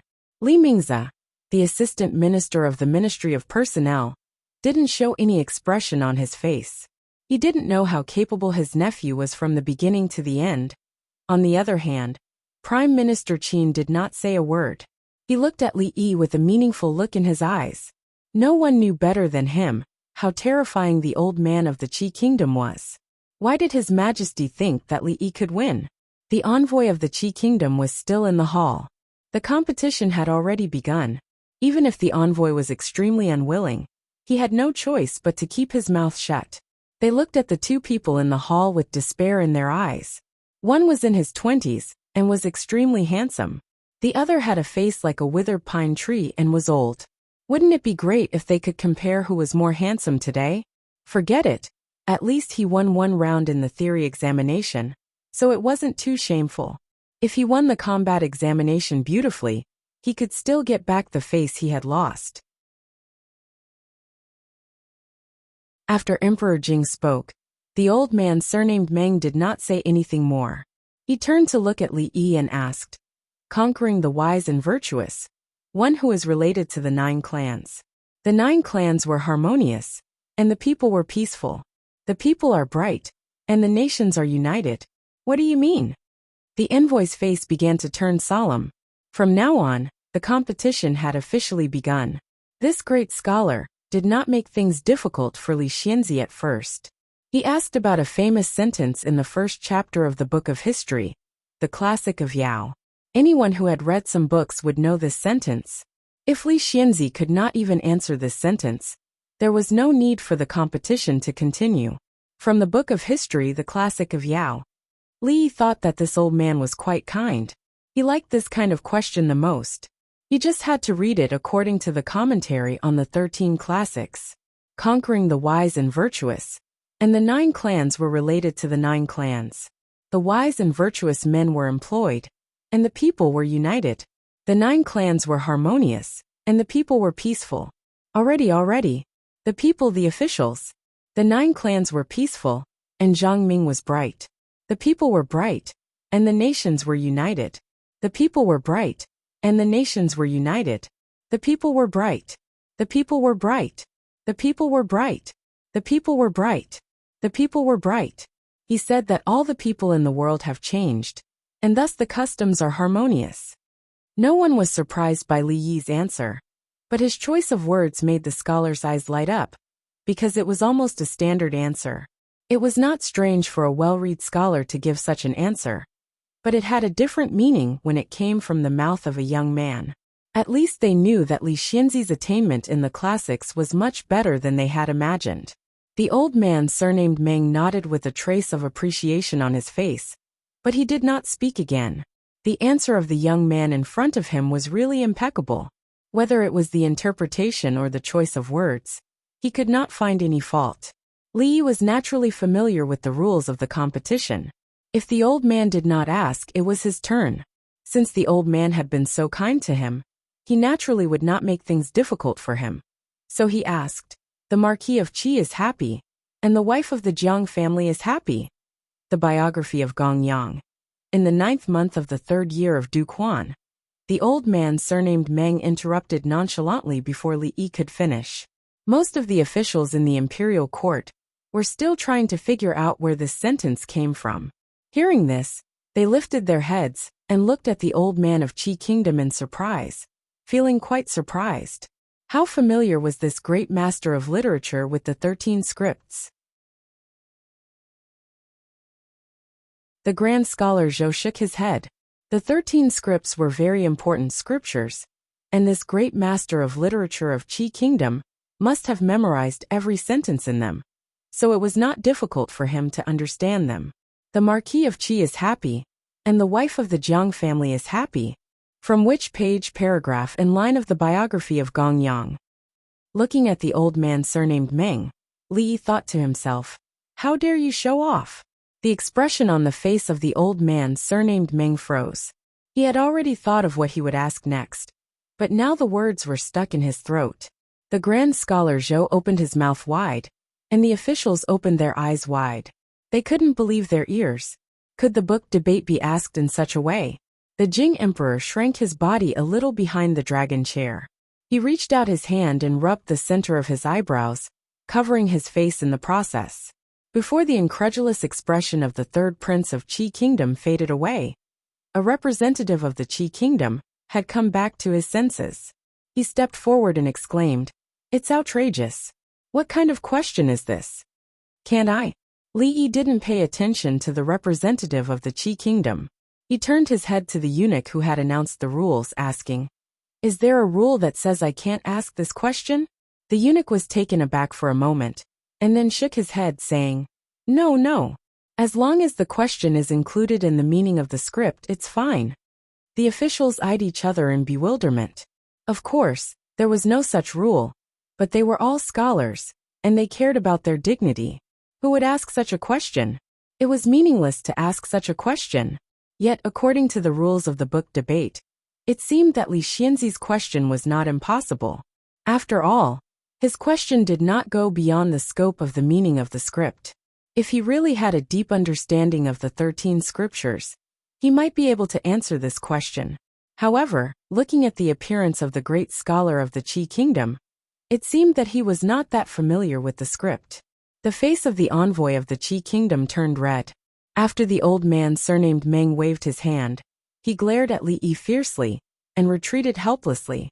The old man surnamed Meng looked at Li Yi and said, "I really don't know your question. However, can you answer this question?" The officials had a strange expression on their faces. The great scholar might have been confused by Li Xianzi's question. Since Li Xianzi could ask such a question, how could he be unprepared? It seemed that His Majesty had sent Li Xianzi up this time, because he had expected such a scene. It was difficult to win directly, so he resorted to a strange tactic. His Majesty was indeed His Majesty. "Old sir, is this the second question?" Li looked at the old man surnamed Meng and asked. The old man said nonchalantly, "If you can't even answer your question, then according to the rules, I won't lose." Li nodded and said, "The Marquis of Qi is in Huan, and the wife of Jiang is in Qi." From the 8th page, the 6th paragraph, the 3rd line of the biography of Gong Yang. In the era of printing, it was undoubtedly extremely difficult to write a biography. Some great Confucian scholars couldn't even write a book in their lifetime. Although these Confucian classics had been passed down for hundreds or thousands of years, they didn't have dozens or hundreds of editions like the later generations. The people of the Jing Kingdom and the Qi Kingdom actually read the same biography of Gong Yang. Therefore, there was only one answer to Li Yi's question. A eunuch had already brought the biography of Gong Yangzhuan, and the grand scholar Zhou confirmed that Li Xianzi's answer was correct. The old man had thought that since Li Yi could ask such a question, he would be able to answer it as well. He felt a bit angry that a great scholar was humiliated by a junior. He asked Li Yi, "In that case, tell this old man the relationship between father and son on the inside, and the relationship between the king and his subject on the outside. It's the most important thing for human beings. The kindness of father and son, the respect of the king and his subject. Which book, which page, and which line?" The officials sighed in their minds. Though Li Xianzi's tactic was ingenious, he could only use it once. If his opponent asked the same question, he wouldn't be able to answer it. The envoy of the Qi kingdom showed a contented expression. So what if Li Xianzi resorted to a strange tactic? It was no different than shooting himself in the foot. After some thought, Li Yi said with a smile, "The biography of Gong Sun Chou, page 12, paragraph 5, line 13. The old man surnamed Meng was expressionless, but the officials sighed in their minds. Even if Li Xianzi could come up with a random answer, he would be denied later, and it would be of no use. Fortunately, the Hongwen house was not far from the political hall. Soon, a eunuch brought the book of Meng and handed it to the grand scholar Zhou. Shaking his head, the grand scholar Zhou said after turning a few pages, "The biography of Gong Sun Chou, page 12, paragraph 5, line 13, line 12, line 5, line 13, is the relationship between father and son, the king and his subject on the outside. It's the most important thing for human beings. The kindness of father and son, the king and his subject, the king and his subject." The grand scholar Zhou had finally realized something. He raised his head abruptly and stared at Li Yi, breathing rapidly. He didn't even notice that the book of Meng in his hand had fallen to the ground. How can it be possible? The old man surnamed Meng had finally raised his head, showing a hint of disbelief in his old murky eyes. He strode over and picked up the book of Meng, flipping through it quickly. A moment later, he closed the book slowly and took a deep breath. As he looked at Li Yi again, the expression on his face was completely different.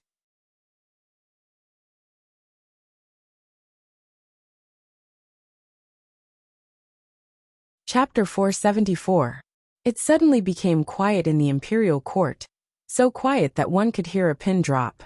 Li Xianzi was able to tell the exact position of the sentence in the legend of Guiying the first time, because he had prepared for it. But how could he tell the problem of this scholar of Qi kingdom accurately the second time?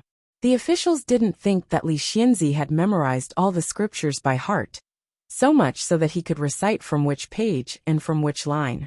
Nobody could do this, not even the grand scholar Zhou, and not even the Grand Master of Literature of Qi State. The officials glanced at the old man surnamed Meng, wondering if Li Xianzi had colluded with this old man. If so, it would explain why the emperor suddenly replaced Grand Scholar Zhou with Li Xianzi. Yet was it so easy to bribe this old man? While the officials were feeling doubtful, the Emperor Jing was not calm either. The reason he chose Li Yi was because he trusted Li Yi. In fact, he didn't believe that Li Yi could compete with the scholar of Qi kingdom in the scriptures. Only Li Xian was leaning against a pillar next to the old general, idly counting the number of birds that flew across the sky in front of the palace. No matter who it was, to compete with Li Yi would be foolish if they weren't. The moment he agreed to compete with the scholar of Qi kingdom, his opponent had already lost. "You have indeed surprised this old man." The old man surnamed Meng had finally gotten serious when he looked at Li Yi. Li Yi, on the other hand, was wondering when the competition would end. There was no point in asking about it. Did it have to end only when one side admitted defeat? If this old man was shameless, he wouldn't be able to go home for breakfast in the morning. "Is it my turn to ask?" Li Yi asked the old man. The old man surnamed Meng narrowed his eyes and nodded. In the 3rd year of Emperor Wu of Qi's reign, Wei Jing, the left prime minister, used the excuse that women were disrupting the governance of the country and asked Emperor Wu to abolish the empress. When Emperor Wu and his subjects submitted their reports, Emperor Wu only said one sentence, and Wei Jing was convinced and never mentioned the matter again. Li Yi looked at Old Man Wei and asked, "How did Emperor Wu respond to Wei Jing?" The third prince of the Qi kingdom was taken aback. Then his expression changed slightly. Among the officials, many of them changed their expressions. What was wrong with Li Xianzi? Why did he ask about the affairs of the Qi kingdom? Wasn't it obvious that he was asking about the Qi kingdom? Nonsense. The old man surnamed Meng frowned and said, "In the third year of Emperor Wu's reign, the Qi kingdom was founded not long ago. Empress Wenjing is a virtuous woman. How can there be chaos in the government?" Ahem, Lord Meng. Li Xianzi didn't make irresponsible remarks. "It's true." The third prince of the Qi kingdom coughed lightly and said. The old man surnamed Meng frowned even more and asked, "Why hasn't this been recorded in the history books? Which scripture did it come from?" "This is a secret of the royal family. All the books related to it have been destroyed. It's normal that Lord Meng doesn't know about it." The third prince of the Qi kingdom shook his head and said, "Lord Meng, you don't need to ask anymore. Let's continue." In the Zhengli Hall, the ambassadors of the Qi kingdom and the officials of the Jing kingdom finally saw the most unique debate they had ever seen in their lives. According to the usual procedure of the debate, one side would ask questions and the other side would answer. Then, the one who asked the question would take advantage of the other side's loopholes to attack. The scene was fierce and spittle flew everywhere. In the end, one side would be speechless and admit defeat. However, the situation today was completely different. Li Xianzi never asked the great master of literature to explain the meaning of the scripture, nor did he ask strange questions like in the beginning. But his questions were more tricky. A great master of literature couldn't answer the questions he asked. So how could he explain the scripture? Even the grand scholars of the Hongwen school suspected that Li Xianzi had fabricated the scripture. However, when the eunuch found the original text in the Hongwen school, they could only look at him as if he was a monster. He could even remember such an obscure scripture. Even if the great master of literature had a good memory, it was impossible for him to remember all the scripture for thousands of years. At this time, he could only suppress his anger in his heart and ask more and more incisive questions. The great scholars in the court all frowned. However, the result also surprised them. No matter how the old man surnamed Meng asked, Li Xianzi always gave perfect answers. So perfect that the old man couldn't find any loopholes to attack. The whole debate was orderly. The old man surnamed Meng asked questions, and Li Xianzi answered. Li Xianzi asked questions, and the old man surnamed Meng couldn't answer. After a few rounds, the old man surnamed Meng couldn't keep calm anymore. The expressions on the faces of the envoys of the Qi state were as if they had seen a ghost. The scene that they had witnessed today had a huge impact on them. Their old master had been firmly suppressed by that young man from the beginning to the end. What else did he not know? On the other hand, the officials of the Jing kingdom looked relaxed. If they had known that Li Xianzi was so powerful, they wouldn't have worried for so long. Judging from the appearance of the great master of literature of the Qi kingdom, it was only a matter of time before he admitted defeat. The third prince of Qi kingdom revealed a look of astonishment. He looked at the old man who had once again sunk into deep thought because of Li Yi's question. He walked to the old man's side and whispered, "Old Meng." After a long time, the old man surnamed Meng raised his head and said in a low voice, "I've lost." There was no resentment or unwillingness in his voice. He had indeed tried his best. But how could the young man in front of him be so familiar with the scriptures that it was shocking? Even though he had studied the scriptures for decades, he was still far from being able to match up to him. He even had a feeling that he wasn't facing a person, but the great master of literature hall of the Jing kingdom. I didn't expect the Jing kingdom to have such a young and outstanding talent. I admit defeat. At this point, the old man surnamed Meng didn't continue the debate. Since the young man's answers left him with no room to argue, how could he continue the debate? "Thank you for letting me win," Li Yi said, cupping his hands. He had thought that the Great Confucian debate would be high-end and impressive, but he didn't expect it to be like this. It was an open-book exam, and the answers to all the questions could be easily found in the books. However, What Li Yi didn't know was that today's so-called scripture debate had not only exceeded his expectations, but it had also exceeded everyone's expectations. It had simply created a new era of scripture debate. In the future, when the great Confucian scholars discussed this matter, they could not help but sigh. Perhaps it was Li Xianzi who had caused the chaos in the study of scripture debate today.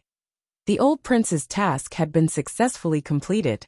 Just as Li Yi was about to leave, the old man surnamed Meng suddenly asked, "What did the martial emperor say to Wei Jing?" "Old sir, do you really want to know?" Li Yi looked at him with a strange expression. The old man surnamed Meng wasn't the only one who wanted to know. Even Emperor Jing and the officials were intrigued by Li Yi's words and looked at him one after another. "I'm all ears," the old man surnamed Meng said with a nod. "If you say another word, I'll cut off your dog head," Li Yi said with a smile. The third prince of the Qi kingdom opened his mouth slightly. After a moment he shook his head and could only smile bitterly.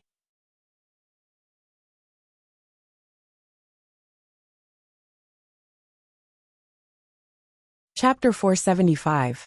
When the officials walked out of the political palace one after another, they were all smiling and looking very relaxed. The third round of the Confucian Classics competition ended perfectly with Li Xianzi's victory. So far, the Jing kingdom had won 2 of the 3 rounds and won the final victory of the written test. The faces of the emperor and his ministers were saved, and the gloominess of the past was swept away in the imperial palace. Although the Wushu test would be held in a few days, there was no suspense at all. The generals should be worried about a kung fu competition and a military formation deduction. According to the tempers of those generals, it would be fine if the people of the Qi kingdom lost, but if they won, there was no need to go back. Li Yi, the son of Chang and County who had won 2 crucial victories for the Jing kingdom, broke into the sight of the courtiers again and again with a domineering attitude. Needless to say, in the last 2 rounds, even in the first round, if not for Prince Jin's reminder, the imperial court would have lost all its face. If they thought about it carefully, it was also because of Li Xianzi. The officials no longer doubted why His Majesty favored County Magistrate Li when there were so many talented men in the Jing state. Even when he beat up the prince, it was only a punishment that was loud and small. In the situation where the situation was obviously deteriorating, he single-handedly turned the tide. Who else in the Jing state could do this? His Majesty's ability to judge people was still beyond their reach. If not for the incident with the King of Shu, Li Xianzi's future would be bright. But unfortunately, the officials of the King of Shu no longer simply hated Li Xianzi. It was a blessing for the Jing kingdom to have such a young talent. They could no longer judge him according to their personal likes and dislikes. Prime Minister Qin, although the King of Shu and Li Xianzi have always been at odds, those who achieve great things don't care about trifles. We can't lose sight of the big picture because of a small thing. Several officials surrounded Prime Minister Qin and said hesitantly, "I will inform the King of Shu about this," Prime Minister Qin said with a nod after thinking for a while. After the officials left, a trace of worry appeared on Qin Xiang's face. According to his character, was it possible for the King of Shu to forgive the past and accept Li Xianzi again? If Li Xianzi had such a thought, he would not have done such a thing in the imperial palace that day. When Prime Minister Qin thought of something, a trace of exhaustion appeared on his face. He was not in a rush to leave the palace. Instead, a eunuch led him to a certain palace. The capital was already a sea of jubilation. The news from the palace had already spread out. The Qi kingdom had been defeated again. Li Xianzi had won 2 matches and completely reversed the losing situation. He had fought a beautiful turnaround. The people of Jingdo felt proud and elated. They all went to the streets, cheering loudly and shouting the name of the Prince of Chang and County. The roads were blocked. The government had no choice but to send runners to clear the way so that the carriages could pass. In an extremely luxurious carriage, the third prince of the Qi kingdom and the old man surnamed Meng sat facing each other. Old man Meng raised his head and asked the young man, "Your Highness, is what Li Xianzi said true?" The third prince of the Qi kingdom sighed helplessly and said, Although it's a disgrace to the royal family, it's true. Li didn't talk irresponsibly. How could that be? The old man surnamed Meng frowned. The third prince of the Qi kingdom shook his head and said, "As you know, Master Meng, Emperor Wu is the founding emperor of the Qi kingdom. Since Emperor Wu, successive emperors of the Qi kingdom have made great efforts to govern the Qi kingdom.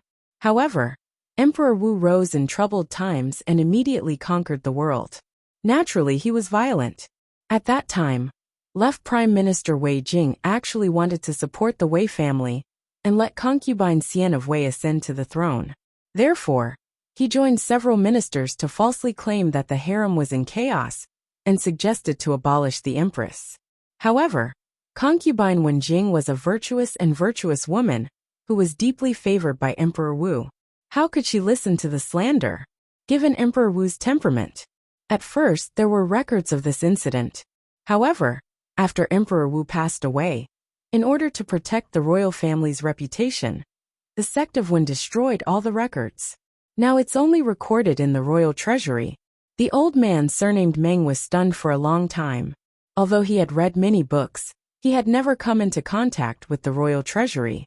He had thought that Li Xianzi was just making things up to embarrass him. Now, it seemed that Li Xianzi was much more knowledgeable than he had imagined. However, he was so young. Could it be that he had been studying since he was in his mother's womb? The old man surnamed Meng stopped thinking about this puzzling matter. He lowered his head and bowed, saying, "I'm useless and have failed to live up to your highness's trust." "Lord Meng, you're exaggerating." The third prince of the Qi kingdom hurriedly helped him up and said, "This is not Lord Meng's fault. It's just that Li Xianzi.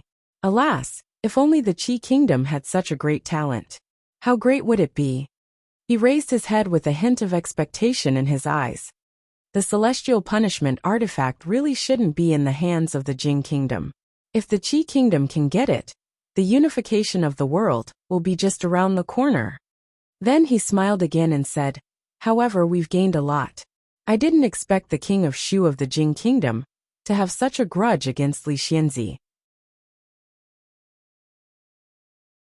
In this case, all we need to do is wait. If we can bring him under our banner, we won't have to worry about our success." The old man surnamed Meng didn't interrupt this topic. He pondered for a moment and said in a low voice, "I heard that the first prince's men have chased him to the Jing kingdom. Is that true?" The third prince of the Qi kingdom withdrew his gaze and sighed, saying, "My brother, the first prince, is still worried about me after all. The first prince has no tolerance for others. How can he be the emperor? When I return to the Qi kingdom, I must submit a memorial to His Majesty." Their voices gradually became lower and lower, until they couldn't hear anything outside the carriage. When Prime Minister Qin stepped into a palace, the King of Shu was lying on the bed, engrossed in a book in his hand. "Your Highness, do you feel better?" Prime Minister Qin walked over and asked. The King of Shu raised his head. When he saw the visitor, he immediately put down the book and sat up with his hands supporting his body. He said hurriedly, "Prime Minister Qin, why are you here? Sit down quickly." Someone, serve tea for Prime Minister Qin. Prime Minister Qin waved his hand and stood by the bed.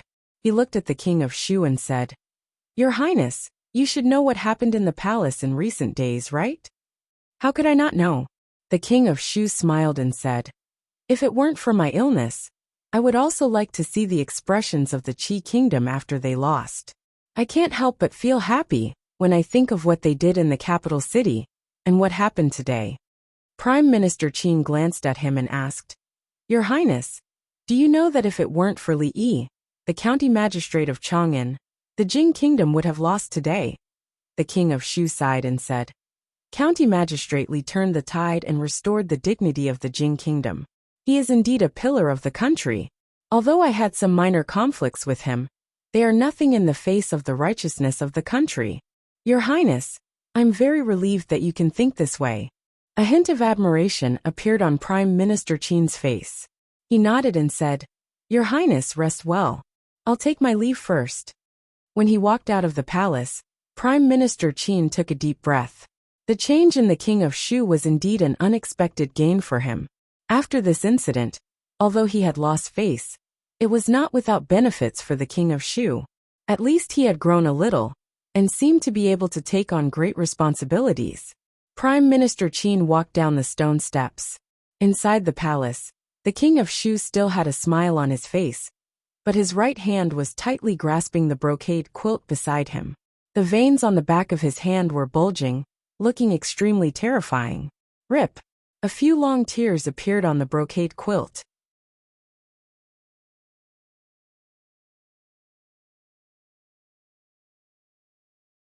Chapter 476.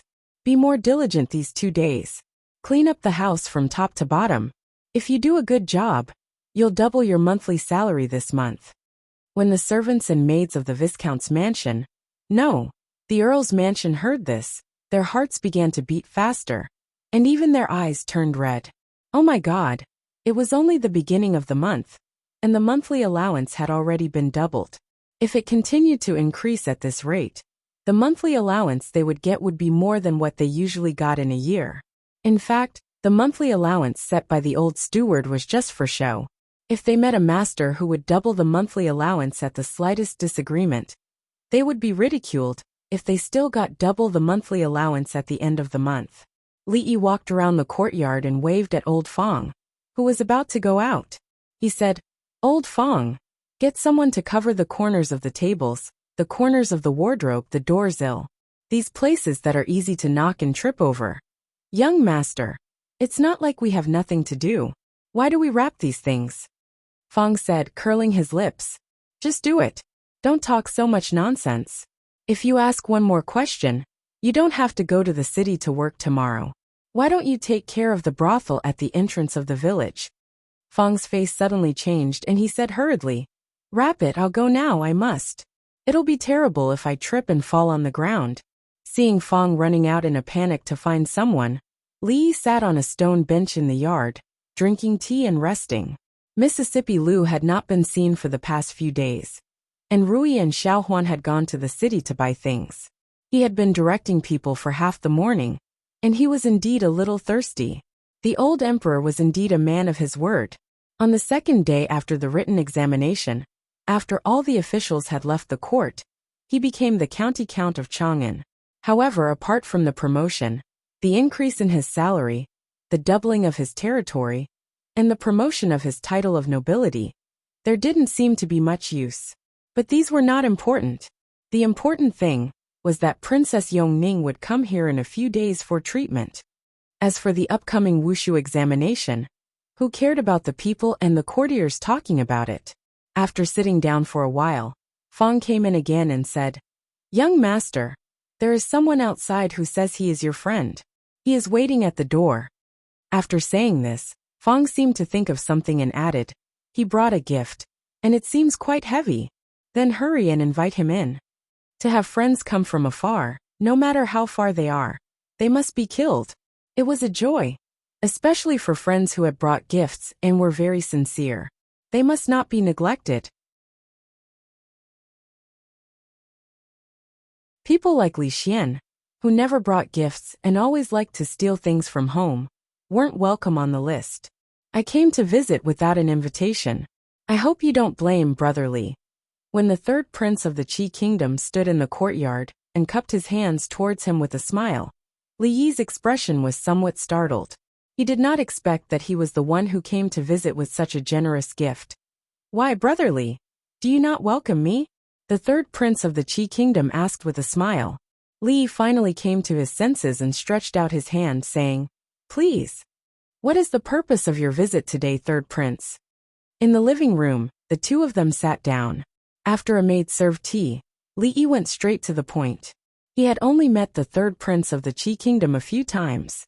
Although he did not have any ill feelings towards him, due to their opposing statuses, they could not be considered friends. Logically speaking, the third prince should be gnashing his teeth in hatred for him for ruining his plans, right? But the third prince did not seem to care at all. At least he could not guess what he was thinking. The third prince of the Qi kingdom waved his hand and said, "Brother Li, there is no need to be so formal. There is no third prince here. There is only Zhao Yi." Li only knew that Zhao was the surname of the Qi kingdom. This was the first time he heard the name of the third prince. He was even more puzzled. This third prince acted like he was very familiar with him, but he did not seem to know him that well. Zhao Yi smiled and said, "Brotherly, you don't have to worry. I am not a narrow-minded person. Brotherly won the 2 matches fair and square. Even Xiao won and old Mr. Meng praised you. We have underestimated the people of the world. It is not unjust that we lost the 2 matches." Li did not know what to say. Could it be that the third prince had sent such a generous gift just to get close to him? "Third prince, if you have something to say, please say it." Li spoke again. After all, he still had to live in the Jing kingdom. It was not suitable for him to be too close to the third prince. If it were not for the fact that Li Yi did not have a bad impression of him, and that he admired him a little, he would have asked Feng to send him off long ago. The third prince seemed to have a good personality. Li Yi had discovered this the first time he had seen him. Ever since he stepped into the courtyard, none of his expressions or movements had made Li Yi feel uncomfortable. Talking to such a person would naturally give one a feeling of being bathed in the spring breeze. It does not matter whether Brotherly believes it or not. "I really want to be friends with Brotherly." Zhao Yi looked at him and said, "I have seen many young talents, but after meeting Brotherly, I finally understand what it means to be a genius. To tell you the truth, Brotherly was not born in the Great Qi Kingdom. Instead, you were born in the Jing Kingdom. I am very sorry. Third Prince, you flatter me." Li Yi had to admit that the third prince was very good at praising people. When he spoke the truth, his expression was sincere, and his attitude was touching. Although he knew that the third prince was a prince of the Qi Kingdom, Li Yi's impression of him continued to rise. "If the Qi Kingdom and the Jing Kingdom were not at odds, you and I would definitely be best friends." Zhao Yi looked at Li Yi and said, "Unfortunately, there are no ifs." Li Yi sighed and said, "That may not be true." Zhao Yi smiled and suddenly asked, "I heard that there is some discord between Brother Li and Qin Yu, the eldest grandson of Prime Minister Qin, and the King of Shu?" Li Yi turned his head and looked at him. Zhao Yi did not wait for him to answer. He smiled and said, "No matter how you look at it, the King of Shu is the prince most likely to inherit the throne. In the future, the Qin residents will certainly be like the sun in the sky. I do not know why Brother Li has enmity with these 2 people." Zhao Yi paused and looked at him with a slightly serious expression. "I just want to let Brother Li know that whether that day will come or not, there will always be a place for Brother Li in the Qi Kingdom." Zhao Yi looked into Li Yi's eyes and said seriously. He took out an object from his bosom and put it on the table between them. "In the Qi Kingdom, seeing this object is like seeing me. Brother Li, keep it." Li Yi looked at the dragon-shaped jade pendant on the table thoughtfully. At this moment, Zhao Yi stood up from his chair and sighed. "I've stayed in the Jing Kingdom for a long time this time. I'll be leaving tomorrow. It's a pity that I can't catch up with you for long. I hope I can see you again one day. I still remember that Brother Li still owes me a meal," he said again, and turned to leave. "No, no, no." Li Yi shook his head and pointed at Li Xian, who was walking in from outside, and said, "The person who owes you a meal is over there."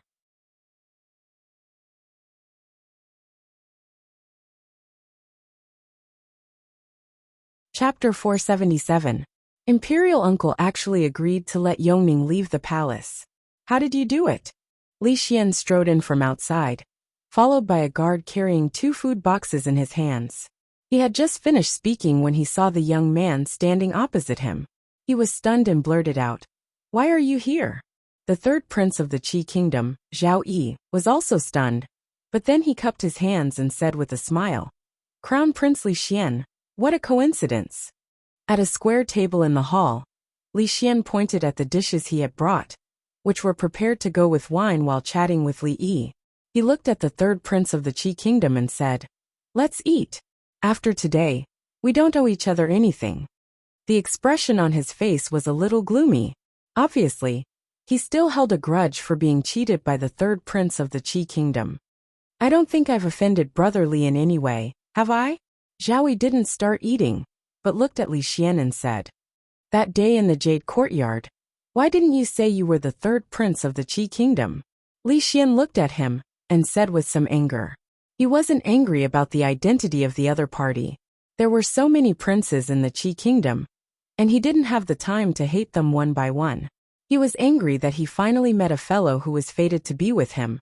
But in the end, the other party was the prince of the Qi kingdom, who single-handedly planned a series of events against the Jing kingdom, almost making imperial uncle and the court officials lose face.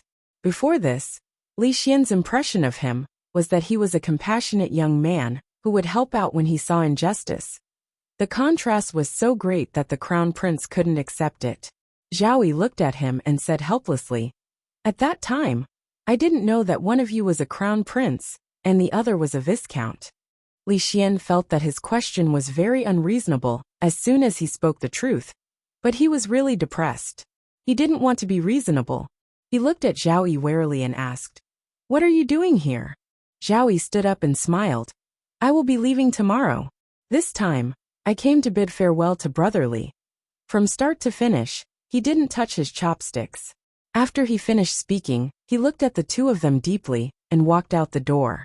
When he reached the door, he suddenly stopped. Without turning around, he said, "I think I'll owe you a meal first." When the figure of the third prince of the Qi kingdom disappeared, Li Xian immediately turned to look at Li Yi and asked, "What is he trying to do here?" Just like what he said, Li Yi tore off a drumstick, took a bite and said, "Good chicken. Next time you come, remember to bring 2 more." Li Xian shook his head and looked out the door once more. He then said, "Although this fellow isn't bad, he's still a prince of the Qi kingdom after all. It's best to stay away from him." "Your Highness, why did you tell Li Yi that you're leaving?" In a certain courtyard in the capital, many people were going in and out. The blue-robed, middle-aged man stood behind the third prince of the Qi kingdom and asked suspiciously, "What's going on? I feel that we will meet again in the future." Zhao Yi raised his head slightly and looked at the horizon. He said, "If father did not rush me so urgently, we would have more time to make arrangements." "It's a pity." The middle-aged man nodded and said, "The most important reason for our visit this time is to discuss the problem of the 2 cities. The third prince has indeed stayed in the Jing kingdom for too long. I'm afraid there will be different opinions in court. For His Majesty to be able to drag things out until now, I think it must not have been easy. I'm afraid that brother also contributed a lot." Zhao Yi sighed and said, "Send down the order that everyone should try to pack as little as possible. Just bring enough food for 5 days. On the road we must be careful. Then the combat examination. Are we not going to compete?" The middle-aged man hesitated for a moment and asked, "Compete? Of course we have to compete. At this point, winning or losing is no longer important. But just like the Jing kingdom's previous choice, even if we know we will lose, we cannot avoid it." The third prince of the Qi kingdom shook his head and said, "I will make arrangements for this matter. There is no need to worry. There is still one thing I don't understand." The middle-aged man bowed again and said, "Your Highness, why don't you just capture Li Yi and force him to reveal the secret of Tianfa? As long as we leave the capital we—" The third prince of the Qi kingdom waved his hand and said, "This is the capital after all. None of the spies we sent to that place have returned.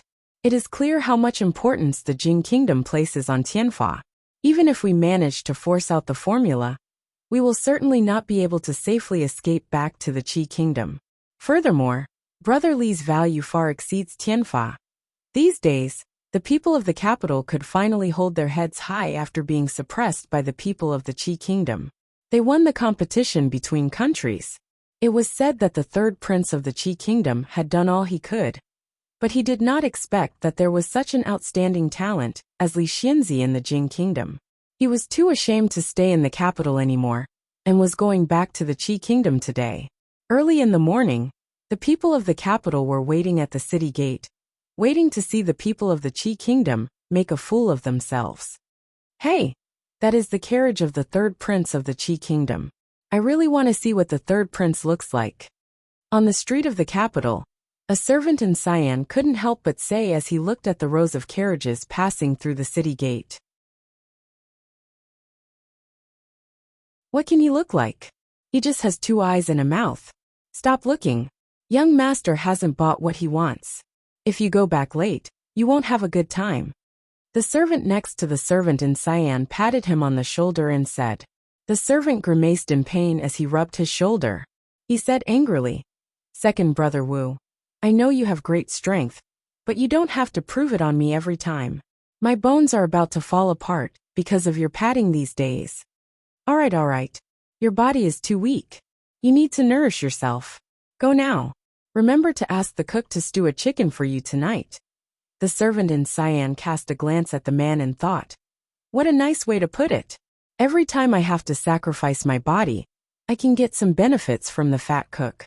But in the end, it all goes to him. I can only eat the butt of the whole chicken, and I can't even drink the soup." When the carriage of the envoy of the Qi kingdom passed through the city gate and disappeared before the eyes of the crowd, the people of the capital who had gathered around to watch the commotion dispersed. However, they still gathered in groups of 2s and 3s. They didn't stop talking. Just then 2 figures walked in from the city gate. The one on the left had red lips and white teeth. He was an extremely handsome young man. He turned his head to look at the tall city wall, then looked at the endless stream of carriages and horses. He then turned his head to look at the slightly older young man and exclaimed, "Young master, this is the capital." The young man stood in the middle of the street, looking at the scenery in front of him that was vaguely familiar, but also very different from what he remembered. He shook his head and gently knocked on the young man's head, saying, "You're just like a country bumpkin. Don't just stare like an idiot. Hurry up and find someone." You're tuning in to the Journey of the Soul YouTube channel. Don't forget to subscribe and join us on this journey to catch the most captivating stories.